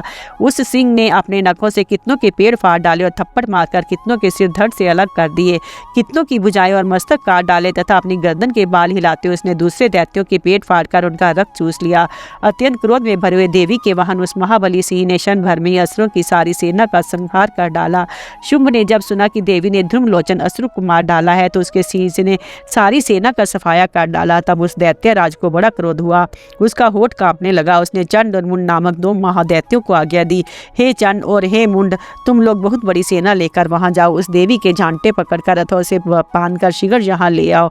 यदि इस प्रकार उसको लाने में संदेह हो तो युद्ध में सब प्रकार के अस्त्र शस्त्रों तथा समस्त आसुरी सेना का प्रयोग करके उसकी हत्या कर डालना। उस दुष्टा की हत्या होने तथा सिंह के मारे जाने पर उस अंबिका को बांधकर साथ ले शीघ्र ही लौटाना। इस प्रकार श्री मार्कंडेय पुराण में सर्वानिक मनमंत्र की कथा के अंतर्गत देवी महात्म्य में ध्रुमलोचन वध नामक 6वां अध्याय पूरा हुआ। 7वां अध्याय चांड और मुंड का वध। ध्यान। मैं मातंगी देवी का ध्यान करती हूँ। वे रतन में सिंहासन पर बैठकर पढ़ते हुए तोते का मधुर शब्द सुन रही है। उनके शरीर का वर्ण श्याम है। वे अपना एक पैर कमल पर रखे हुए और मस्तक पर अर्धचंद्र धारण करती है तथा कलहार पुष्पों की माला धारण किए वीणा बजाती है। उनकी आंख में कसी हुई चोली शोभा पा रही है। वे लाल रंग की साड़ी पहने हाथ में शंख में पात्र लिए हुए है। उसके वदन पर मधु का हल्का हल्का प्रभाव जान पड़ता और ललाट में बिंदी शोभा दे रही है। ऋषि कहते हैं, तदंतर शुंभ की आज्ञा पाकर वे चुंड मुंडादि दैत्य चतुरंगिनी सेना के साथ अस्त्र शस्त्रों से सुसज्जित हो चल दिए। फिर गिरिराज हिमालय के स्वर्ण में ऊंचे शिखर पर पहुंचकर उन्होंने सिंह पर बैठी देवी को देखा। वे मन मन मुस्कुरा रही थी। उन्हें देखकर दैत्य लोग तत्परता से पकड़ने का उद्योग करने लगे। किसी ने धनुष तान लिया, किसी ने तलवार संभाल ली। कुछ लोग देवी के पास आकर खड़े हो गए। तब अंबिका ने उन शत्रुओं के प्रति बड़ा क्रोध किया। उस समय क्रोध के कारण उनका मुख काला पड़ गया, ललाट में भौहें टेढ़ी हो गई। वहां से तुरंत विकराल मुख वाली काली प्रकट हुई जो तलवार और पाश लिए हुई थी। वे विचित्र खटवांग धारण किए, चीते के चर्म की साड़ी पहने, नर मुंडों की माला से विभूषित थी। उनके शरीर का मांस सूख गया था, केवल हड्डियों का ढांचा था जिसमें अत्यंत भयंकर जान पड़ती थी। उनका मुख बहुत विशाल था, जीभ लपलपाने के कारण वे और भी डरावनी प्रतीत होती थी। उनकी आंखें भी भीतर को धसी हुई और कुछ लाल थी। वे अपनी भयंकर गर्जना से संपूर्ण दिशाओं को गुंजा रही थी।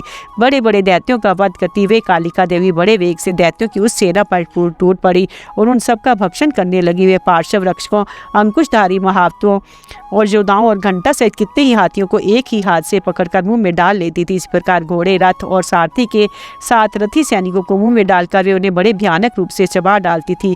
किसी के बाल पकड़ लेती, किसी का गला दबा देती, किसी को पैरों से कुचल डालती और किसी को छाती से धक्के से गिराकर मार डालती थी। वे अस्त्रों के छोड़े हुए बड़े बड़े अस्त्र शस्त्र मुंह से पकड़ लेती और रोष में भरकर उनको दांतों से पीस डालती थी। काली ने बलवान एवं दुरात्मा दैत्यों की वह सारी सेना रोन डाली, खा डाली। कितनों को मार बकाया, कोई तलवार के घाट उतारे गए, कोई खटवांग से पीटे गए। कितने ही असुर दांतों के अगर भाग से कुचले जाकर मृत्यु को प्राप्त हुए। इस प्रकार देवी ने असुरों की उस सारी सेना को क्षण भर में मार गिराया। ये देख चंड उन अत्यंत भयानक काली देवी की ओर दौड़ा तथा महादैत्य मुंड ने भी अत्यंत भयंकर बाणों की वर्षा से तथा हजारों बार चलाए हुए चक्रों से उन भयानक नेत्रों वाली देवी को आच्छादित कर दिया। वह अनेकों चक्र देवी के मुख में समाते हुए ऐसे जान पड़े मानो सूर्य के भूतेरे मंडल बादलों के उदर में प्रवेश कर रहे होता। भयंकर गर्जना करने वाली काली ने अत्यंत रोष में भरकर विकट अट्टहास किया। उस समय उनके विकराल बदन के भीतर कठिनता से देखे जा सकने वाले दांतों की प्रभा से वे अत्यंत उज्जवल दिखाई देती थी। देवी ने बहुत बड़ी तलवार हाथ में ले हम का उच्चारण करके चंड पर धावा किया और उसके केश पकड़कर उसी तलवार से उसका मस्तक काट डाला। चंड को मारा गया देखकर मुंड भी देवी की ओर दौड़ा। तब देवी ने रोष में भरकर उसे भी तलवार से घायल करके धरती पर सुला दिया।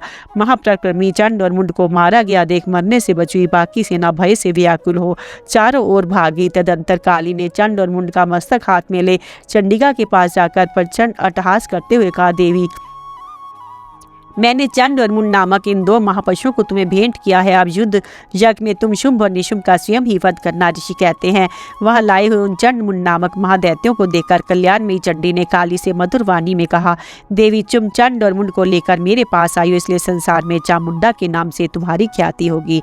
इस प्रकार श्री मार्कंडेय पुराण में सार्वजनिक मनवंतर की कथा के अंतर्गत देवी महात्म्य में चंड मुंड वध नाम 7वां अध्याय पूरा हुआ।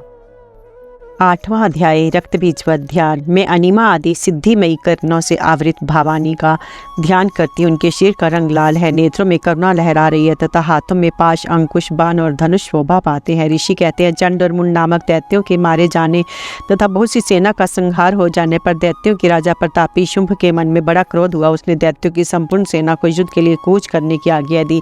वह बोला, आज उदायुध नाम के 86 दैत्य सेनापति अपनी सेनाओं के साथ युद्ध के लिए प्रस्थान करें। कम्बु नाम वाले दैत्यों के 84 सेना नायक अपनी वाहिनी से घिरे हुए यात्रा करे। 50 कोटि वीर्य कुल के और 100 धौम्र कुल के असुर सेनापति मेरी आज्ञा से सेना सहित कूच करे। कालक, दोहार्द, मौर्य और काल के असुर भी युद्ध के लिए तैयार हो मेरी आज्ञा से तुरंत प्रस्थान करे।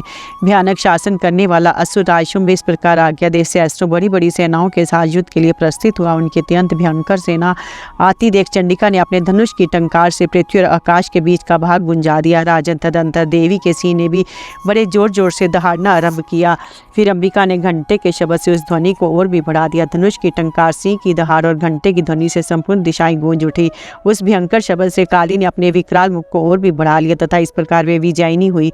उस तुमुल नाद को सुनकर दैत्यों की सेनाओं ने चारों ओर से आकर चंडिका देवी, सिंह तथा काली देवी को क्रोधपूर्वक घेर लिया। राजन इसी बीच में असुरों के विनाश तथा देवताओं के अभ्युदय के लिए ब्रह्मा, शिव, कार्तिकेय, विष्णु तथा इंद्र आदि देवों की शक्तियां जो अत्यंत पराक्रम और बल से संपन्न थे उनके शरीरों से निकलकर उन्हीं के रूप में चंडिका देवी के पास आई। जिस देवता के पास जैसा रूप, जैसी वेशभूषा और जैसा वाहन है, ठीक वैसे ही साधनों से संपन्न हो, उसकी शक्ति असुरों से युद्ध करने के लिए आई। सबसे पहले हंस युक्त विमान पर बैठी हुई अक्ष सूत्र और कमंडल से सुशोभित ब्रह्मा जी की शक्ति उपस्थित हुई, जिसे ब्रह्मानी कहते हैं। महादेव जी की शक्ति वृषभ पर आरूढ़ हो, हाथों में श्रेष्ठ त्रिशूल धारण किए, महानाग का कंकन पहने, मस्तक में चंद्र रेखा से भूषित हो वहां आ पहुंची। कार्तिकेय जी की शक्ति रूपा जगदम्बिका उन्हीं का रूप धारण किए श्रेष्ठ मयूर पर आरूढ़ हो, हाथ में शक्ति लिए दैत्यों से युद्ध करने के लिए आई। इसी प्रकार भगवान विष्णु की शक्ति गरुड़ पर विराजमान हो, शंख, चक्र, शांग, धनुष तथा खड्ग हाथ में लिए वहां आई। अनुपम यज्ञ वराह का रूप धारण करने वाली श्री हरि की जो शक्ति है वह भी वराह श्री रूप धारण करके वहां उपस्थित हुई। नारसिंह की शक्ति भी नरसिंह के समान शरीर धारण करके वहां आई। उसकी गर्दन के बालों के झटके से आकाश के तारे बिखरे पड़े थे। इसी प्रकार इंद्र की शक्ति वज्र हाथ में लिए गजराज ऐरावत पर बैठकर, उसके भी सहस्त्र नेत्र थे। इंद्र का जैसा रूप है वैसा ही उसका भी था।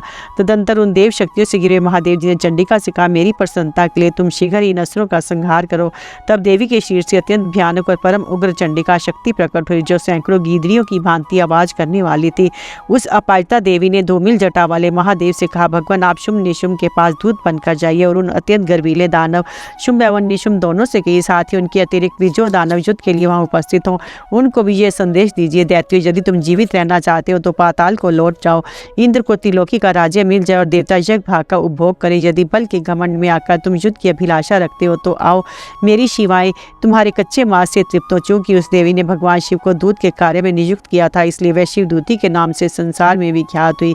वे महादैत्य भी भगवान शिव के मुंह से देवी के वचन सुनकर क्रोध में भर गए और जहाँ कात्यायनी विराजमान थी उस और बड़े। तदंतर वे दैत्य अमर्ष में भरकर पहले ही देवी के ऊपर बाण, शक्ति और दृष्टि आदि अस्त्रों की वृष्टि करने लगे। तब देवी ने खेल ही खेल में धनुष की टंकार के उससे छोड़े हुए बड़े बड़े बाणों द्वारा दैत्यों के चलाए हुए बाण, शूल, शक्ति और फरसों को काट डाला।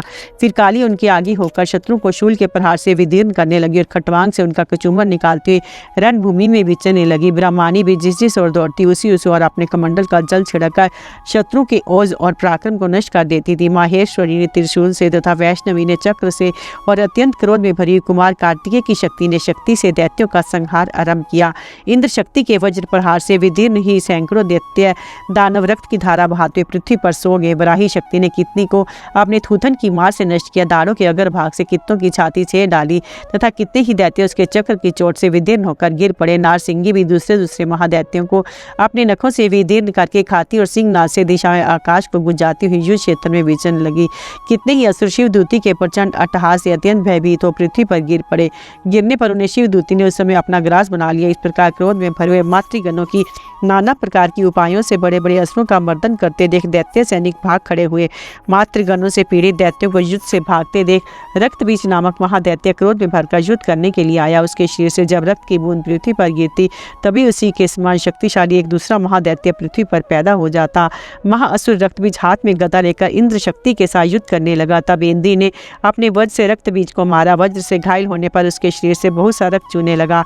उससे उसी के समान रूप तथा पराक्रम वाले योद्धा उत्पन्न होने लगे। उसके शरीर से रक्त की जितनी बूंदें गिरी उतने ही पुरुष उत्पन्न हो गए। वे सब रक्तबीज के समान ही वीर्यवान, बलवान तथा पराक्रमी थे। वे रक्त से उत्पन्न होने वाले पुरुष भी अत्यंत भयंकर अस्त्र शस्त्रों का प्रहार करते वहां मातृगणों के साथ घोर युद्ध करने लगे। पुनः वज्र के प्रहार से जब उसका मस्तक घायल हुआ तब रक्त बहने लगा तो उससे हजारों पुरुष उत्पन्न हो गए। वैष्णवी ने युद्ध में रक्तबीज पर रक्त चक्र का प्रहार किया तथा ऐन्द्री ने उस दैत्य सेनापति को गदा से चोट पहुंचाई। वैष्णवी के चक्र से घायल होने पर उसके शरीर से जो रक्त बहा उससे जो उसी के बराबर आकार वाले सहस्त्रों महादैत्य प्रकट हुए। उनके द्वारा संपूर्ण जगत व्याप्त हो गया। कुमारी ने शक्ति से, वराही ने खड़ग से और माहेश्वरी ने त्रिशूल से महादैत्य रक्तबीज को घायल किया। क्रोध में भरे उस महादैत्य रक्तबीज ने भी गदा से सभी मातृशक्तियों पर पृथक पृथक प्रहार किया। शक्ति और शूल आदि से अनेक बार घायल होने पर जो उसके शरीर से रक्त की धारा पृथ्वी पर गिरी उससे भी निश्चय ही सैकड़ों असुर उत्पन्न हुए। इस प्रकार उस महादैत्य के रक्त से प्रकट हुए असुरों द्वारा संपूर्ण जगत व्याप्त हो गया। इससे उन देवताओं का बड़ा भय हुआ। देवताओं को उदास देख चंडिका ने काली से शीघ्रतापूर्वक कहा, चामुंडे तुम अपना मुख और भी फैलाओ तथा मेरे शस्त्रपात से गिरने वाले रक्त बिंदुओं को और उनसे उत्पन्न होने वाले महादैत्यों को तुम अपने इस उतावले मुख से खा जाओ। इस प्रकार रक्त से उत्पन्न होने वाले महादैत्यों का भक्षण करते तुम रण में विचरती रहो। ऐसा करने से उस दैत्य का सारा रक्त क्षीण हो जाने पर वह स्वयं ही नष्ट हो जाएगा। उन भयंकर दैत्यों को जब तुम खा जाओगी तब दूसरे नए दैत्य उत्पन्न नहीं हो सकेंगे।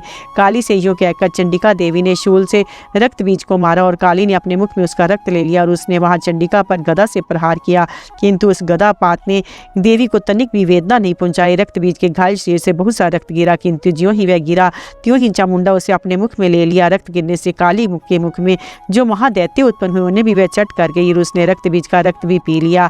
तदंतर देवी ने रक्त बीज को जिसका रक्त चामुंडा ने पी लिया था वज्र, बाण, खड़ग तथा त्रिष्टि आदि से मार डाला। राजन, इस प्रकार शस्त्रों के समुदाय से आहत एवं रक्तहीन हुआ महादैत्य रक्त बीज पृथ्वी पर गिर पड़ा। नरेश्वर, इससे देवताओं को अनुपम हर्ष की प्राप्ति हुई और मातृगण उन असुरों के रक्तपान के मद से उद्मत्त हो नृत्य करने लगा। इस प्रकार श्री मार्कंडेय पुराण में सार्वजनिक मनवंत्र की कथा के अंतर्गत देवी महात्म्य में रक्त बीजवध नामक 8वां अध्याय पूरा हुआ।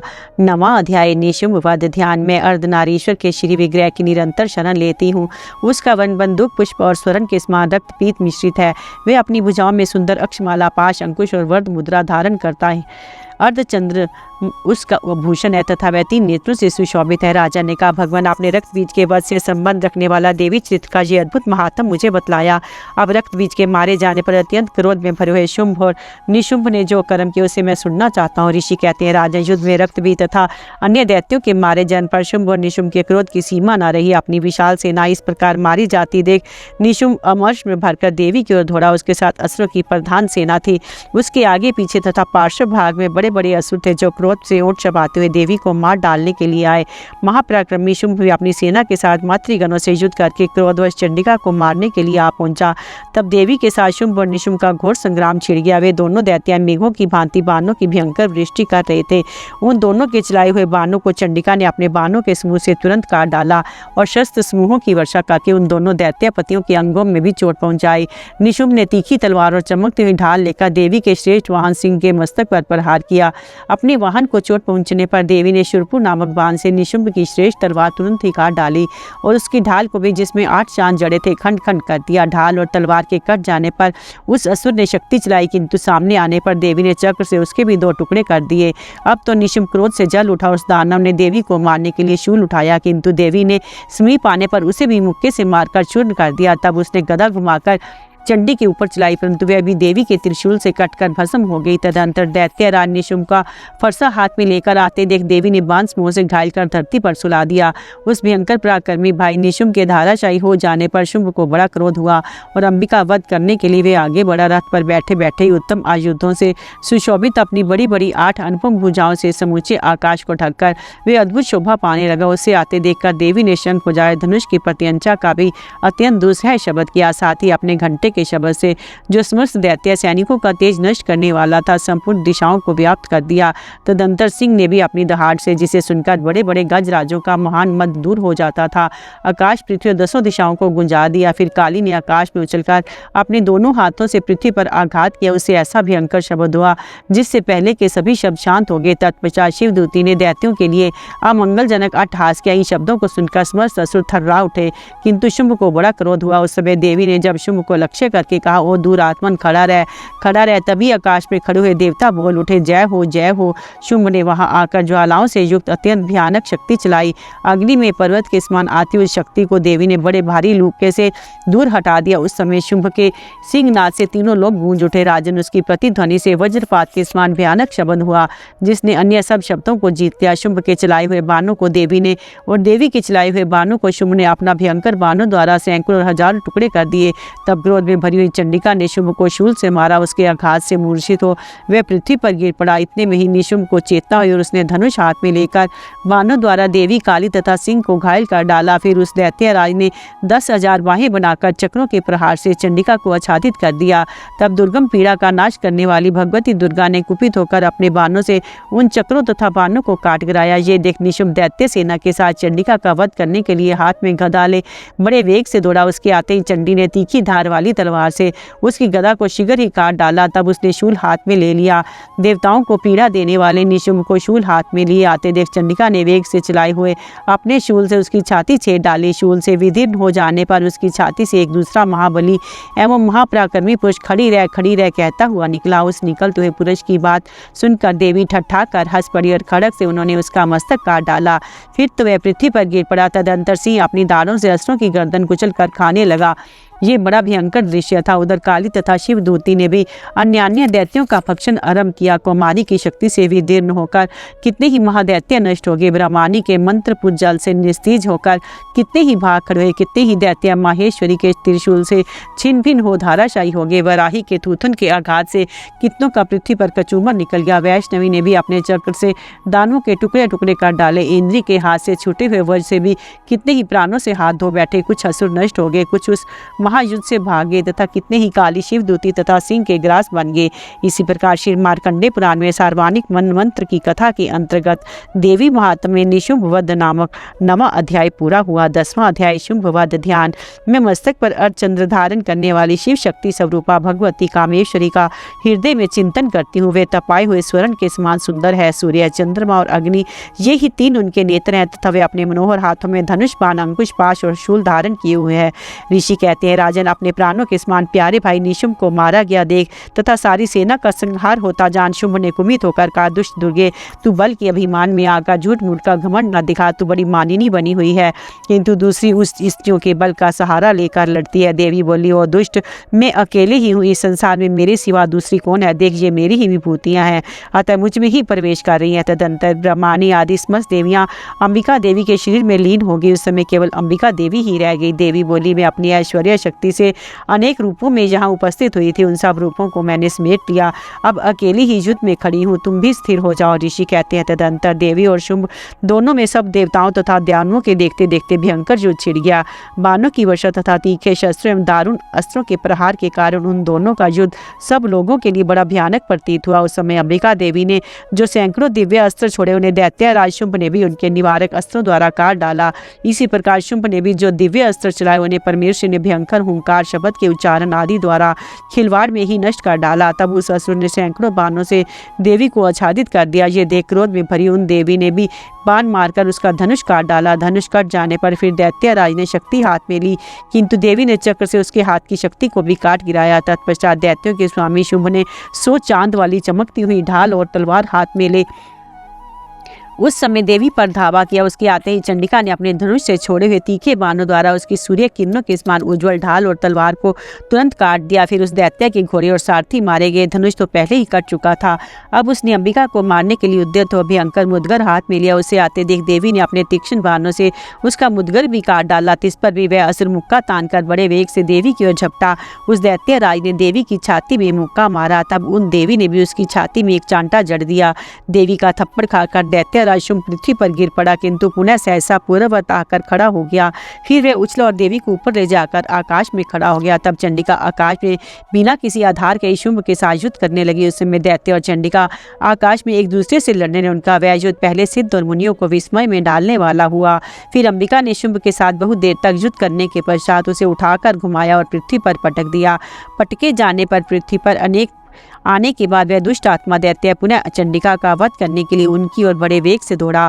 तब समस्त दैत्यों के राजा शुंभ को अपनी ओर आते देख देवी ने त्रिशूल से उसकी छाती छेदकर उसे पृथ्वी पर गिरा दिया। देवी के शूल की धार से घायल होने पर उसके प्राण पखेरु उड़ गए और वह समुद्रों, द्वीपों तथा पर्वतों सहित समूची पृथ्वी को कंपाता हुआ भूमि पर गिर पड़ा। तदंतर उस दुरात्मा के मारे जाने पर संपूर्ण जगत प्रसन्न एवं पूर्ण स्वस्थ हो गया तथा आकाश स्वच्छ दिखाई देने लगा। पहले जो उत्पात सूचक मेघ और उल्कापात होते थे वे सब शांत हो गए तथा उस दैत्य के मारे जाने पर नदियां भी ठीक मार्ग से बहने लगी। उस समय शुंभ की मृत्यु के बाद संपूर्ण देवताओं का हृदय हर्ष से भर गया और गंधर्व गण मधुर गीत गाने लगे। दूसरे गंधर्व बाजे बजाने लगे, अप्रसाई नाचने लगी, पवित्र वायु बहने लगी, सूर्य की प्रभा उत्तम हो गई, अग्निशाला की बुझी हुई आग अपने आप प्रज्वलित हो उठी तथा संपूर्ण दिशाओं के भयंकर शब्द शांत हो गए। इस प्रकार श्री मार्कंडेय पुराण में सर्वानिक मनवंत्र की कथा के अंतर्गत देवी महात्म्य में शुंभ वध नामक 10वां अध्याय पूरा हुआ। 11वां अध्याय देवताओं द्वारा देवी की स्तुति तथा देवी द्वारा देवताओं को वरदान। ध्यान में भुवनेश्वरी देवी का ध्यान करते उनके श्री अंगों की आभा प्रभात काल के समान सूर्य के समान है और मस्तक पर चंद्रमा का मुकुट है। उभरे हुए स्तनों और 3 नेत्रों से युक्त है। उनके मुख पर मुस्कान की छटा छाई रहती है तथा हाथों में वरद, अंकुश, पाश एवं अभय मुद्रा शोभा पाते हैं। ऋषि कहते हैं देवी के द्वारा महादैत्यपति शुंभ के मारे जाने पर इंद्र आदि देवता अग्नि को आगे करके उन कात्यायनी देवी की स्तुति करने लगे। उस समय अभीष्ट की प्राप्ति होने से उनके मुख कमल दमक उठे थे, उनके प्रकाश से दिशाएं भी जगमगा उठी थी। देवता बोले, शरणागत की पीड़ा दूर करने वाली देवी हम पर प्रसन्न हो, संपूर्ण जात की माता प्रसन्न हो, वह विश्वेश्वरी, विश्व की रक्षा करो। देवी तुम ही चराचर जगत की अधीश्वरी हो, तुम इस जगत का एकमात्र आधार हो, क्योंकि पृथ्वी रूप में तुम्हारी ही स्थिति है। देवी तुम्हारा पराक्रम अलंघनीय है, तुम ही जल रूप में स्थित होकर संपूर्ण जगत को तृप्त करती हो। तुम अनंत बल संपन्न वैष्णवी शक्ति हो, इस विश्व की कारण भूता परा माया हो। देवी तुमने इस समस्त जगत को मोहित कर रखा है, तुम ही प्रसन्न होने पर इस पृथ्वी पर मोक्ष की प्राप्ति कराती हो। देवी संपूर्ण विद्याएं तुम्हारी ही भिन्न भिन्न स्वरूप है। जगत में जितनी स्त्रियां हैं वे सब तुम्हारी ही मूर्तियां हैं। जगदम्बा एकमात्र तुमने ही इस विश्व को व्याप्त कर रखा है, तुम्हारी स्तुति क्या हो सकती है। तुम तो स्तवन करने योग्य पदार्थों से परे एवं परावानी हो। जब तुम सर्वस्वरूपा देवी स्वर्ग तथा मोक्ष प्रदान करने वाली हो तब इसी रूप में तुम्हारी स्तुति हो गई। तुम्हारी स्तुति के लिए इससे अच्छी युक्तियां और क्या हो सकती हैं। बुद्धि रूप से सब लोगों के हृदय में विराजमान रहने वाली तथा स्वर्ग एवं मोक्ष प्रदान करने वाली नारायणी देवी तुम्हें नमस्कार है। कला, काष्ठा आदि के रूप से क्रमशः परिणाम की ओर ले जाने वाली तथा विश्व का उपसंहार करने में समर्थ नारायणी तुम्हें नमस्कार है। नारायणी तुम सब प्रकार का मंगल प्रदान करने वाली मंगलमयी हो।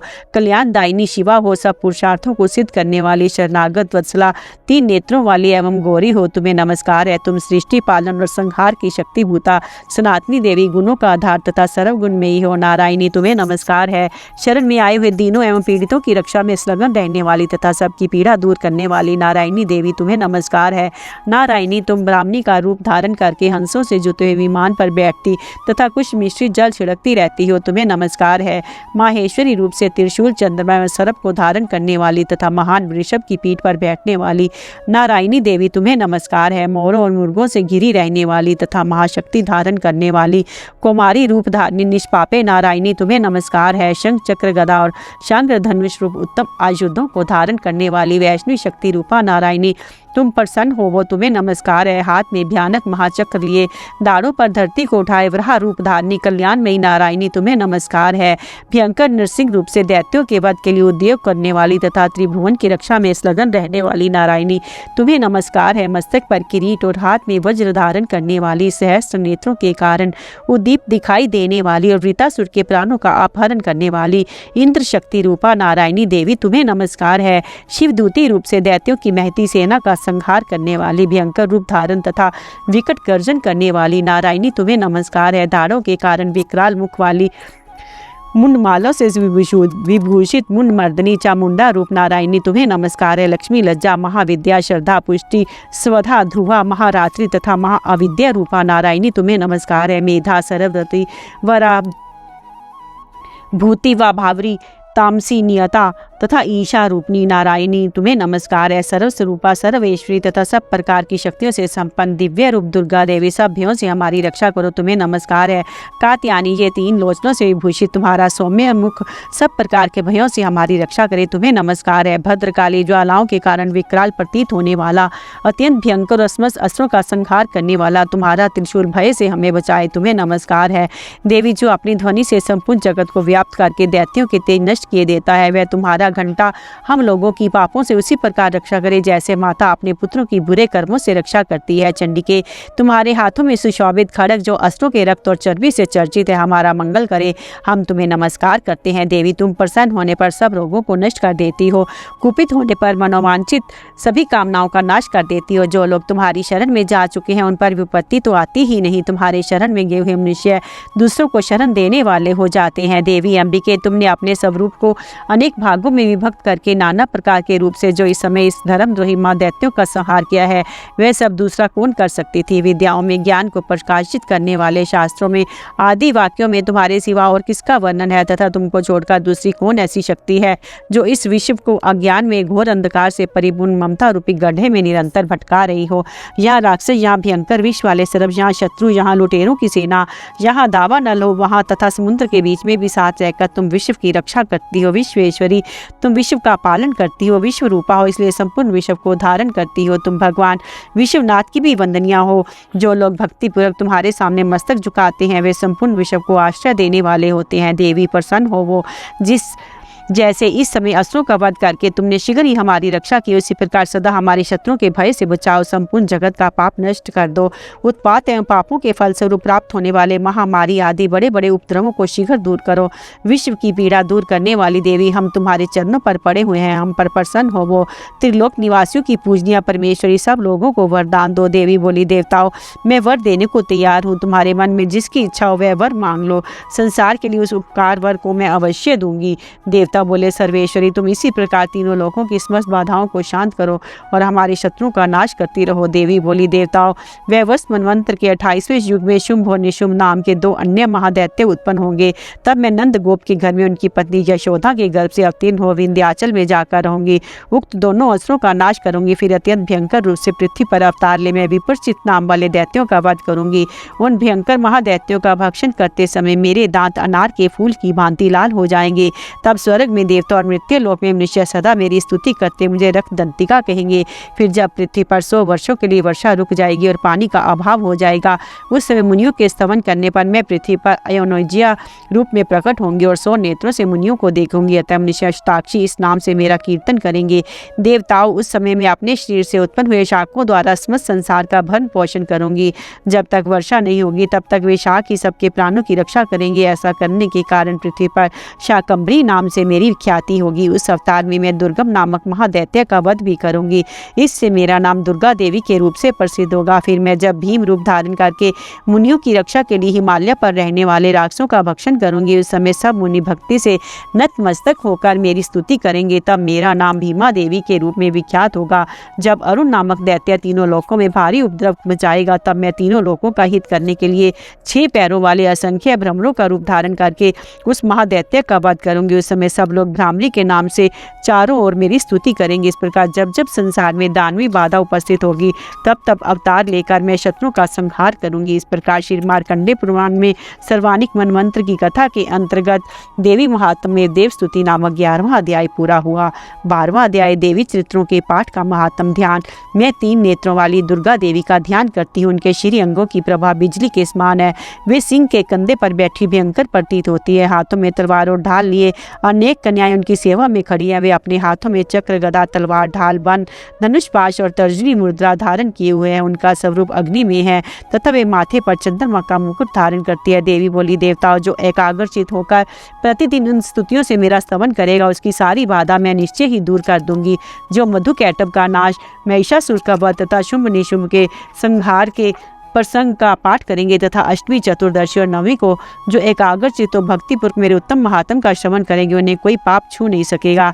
उन पर पाप जनित आपत्तियां भी नहीं आएंगी। उनके घर में कभी दरिद्रता नहीं होगी तथा उनका कभी प्रेमी जनों के बीच का कष्ट भी नहीं भोगना पड़ेगा। इतना ही नहीं, उन्हें शत्रु से, लुटेरों से, राजा से, शस्त्र से, अग्नि से तथा जल की राशि से कभी भय नहीं होगा। इसलिए सबको एकाग्रचित होकर भक्तिपूर्वक मेरे इस महात्म को सदा पढ़ना और सुनना चाहिए। ये परम कल्याणकारक है। मेरा महात्म महामारी जनित समस्त उपद्रवों तथा आध्यात्मिक आदि तीनों प्रकार के उत्पातों को शांत करने वाला है। मेरे जिस मंदिर में प्रतिदिन विधि पूर्वक मेरे इस महात्म का पाठ किया जाता है, उस स्थान को मैं कभी नहीं छोड़ती। वहाँ सदा ही मेरा सन्निधान बना रहता है। बलिदान, पूजा, होम तथा महोत्सव के अवसरों पर मेरे इस चरित्र को पूरा पाठ और श्रवण करना चाहिए। ऐसा करने पर निश्चय विधि को जानकर या बिना जाने भी मेरे लिए जो बलि, पूजा या होम आदि करेगा, उसे मैं बड़ी प्रसन्नता के साथ ग्रहण करूंगी। शरत काल में जो वार्षिक महापूजा की जाती है, उस अवसर पर जो मेरे इस महात्म को भक्ति पूर्वक सुनेगा, वह मनुष्य मेरे प्रसाद से सब बाधाओं से मुक्त तथा धन, धान्य एवं पुत्र से संपन्न होगा। इसमें तनिक भी संदेह नहीं है। मेरे इस महात्म से, मेरे प्रादुर्भाव की सुंदर कथाएं तथा युद्ध में क्यों है मेरे पराक्रम सुनने से मनुष्य निर्भय हो जाता है। मेरे महात्म का श्रवण करने वाले पुरुषों के शत्रु नष्ट हो जाते हैं, उन्हें कल्याण की प्राप्ति होती है, उनका कुल आनंदित रहता है। सर्वत्र शांति कर्म में बुरे स्वप्न दिखाई देने पर तथा ग्रह जनित भयंकर पीड़ा उपस्थित होने पर मेरा महात्म श्रवण करना चाहिए। इससे सब विदन तथा भयंकर ग्रह पीड़ाएं शांत हो जाती हैं और मनुष्यों द्वारा देखा हुआ दुःस्वप्न शुभ स्वप्न में परिवर्तित हो जाता है।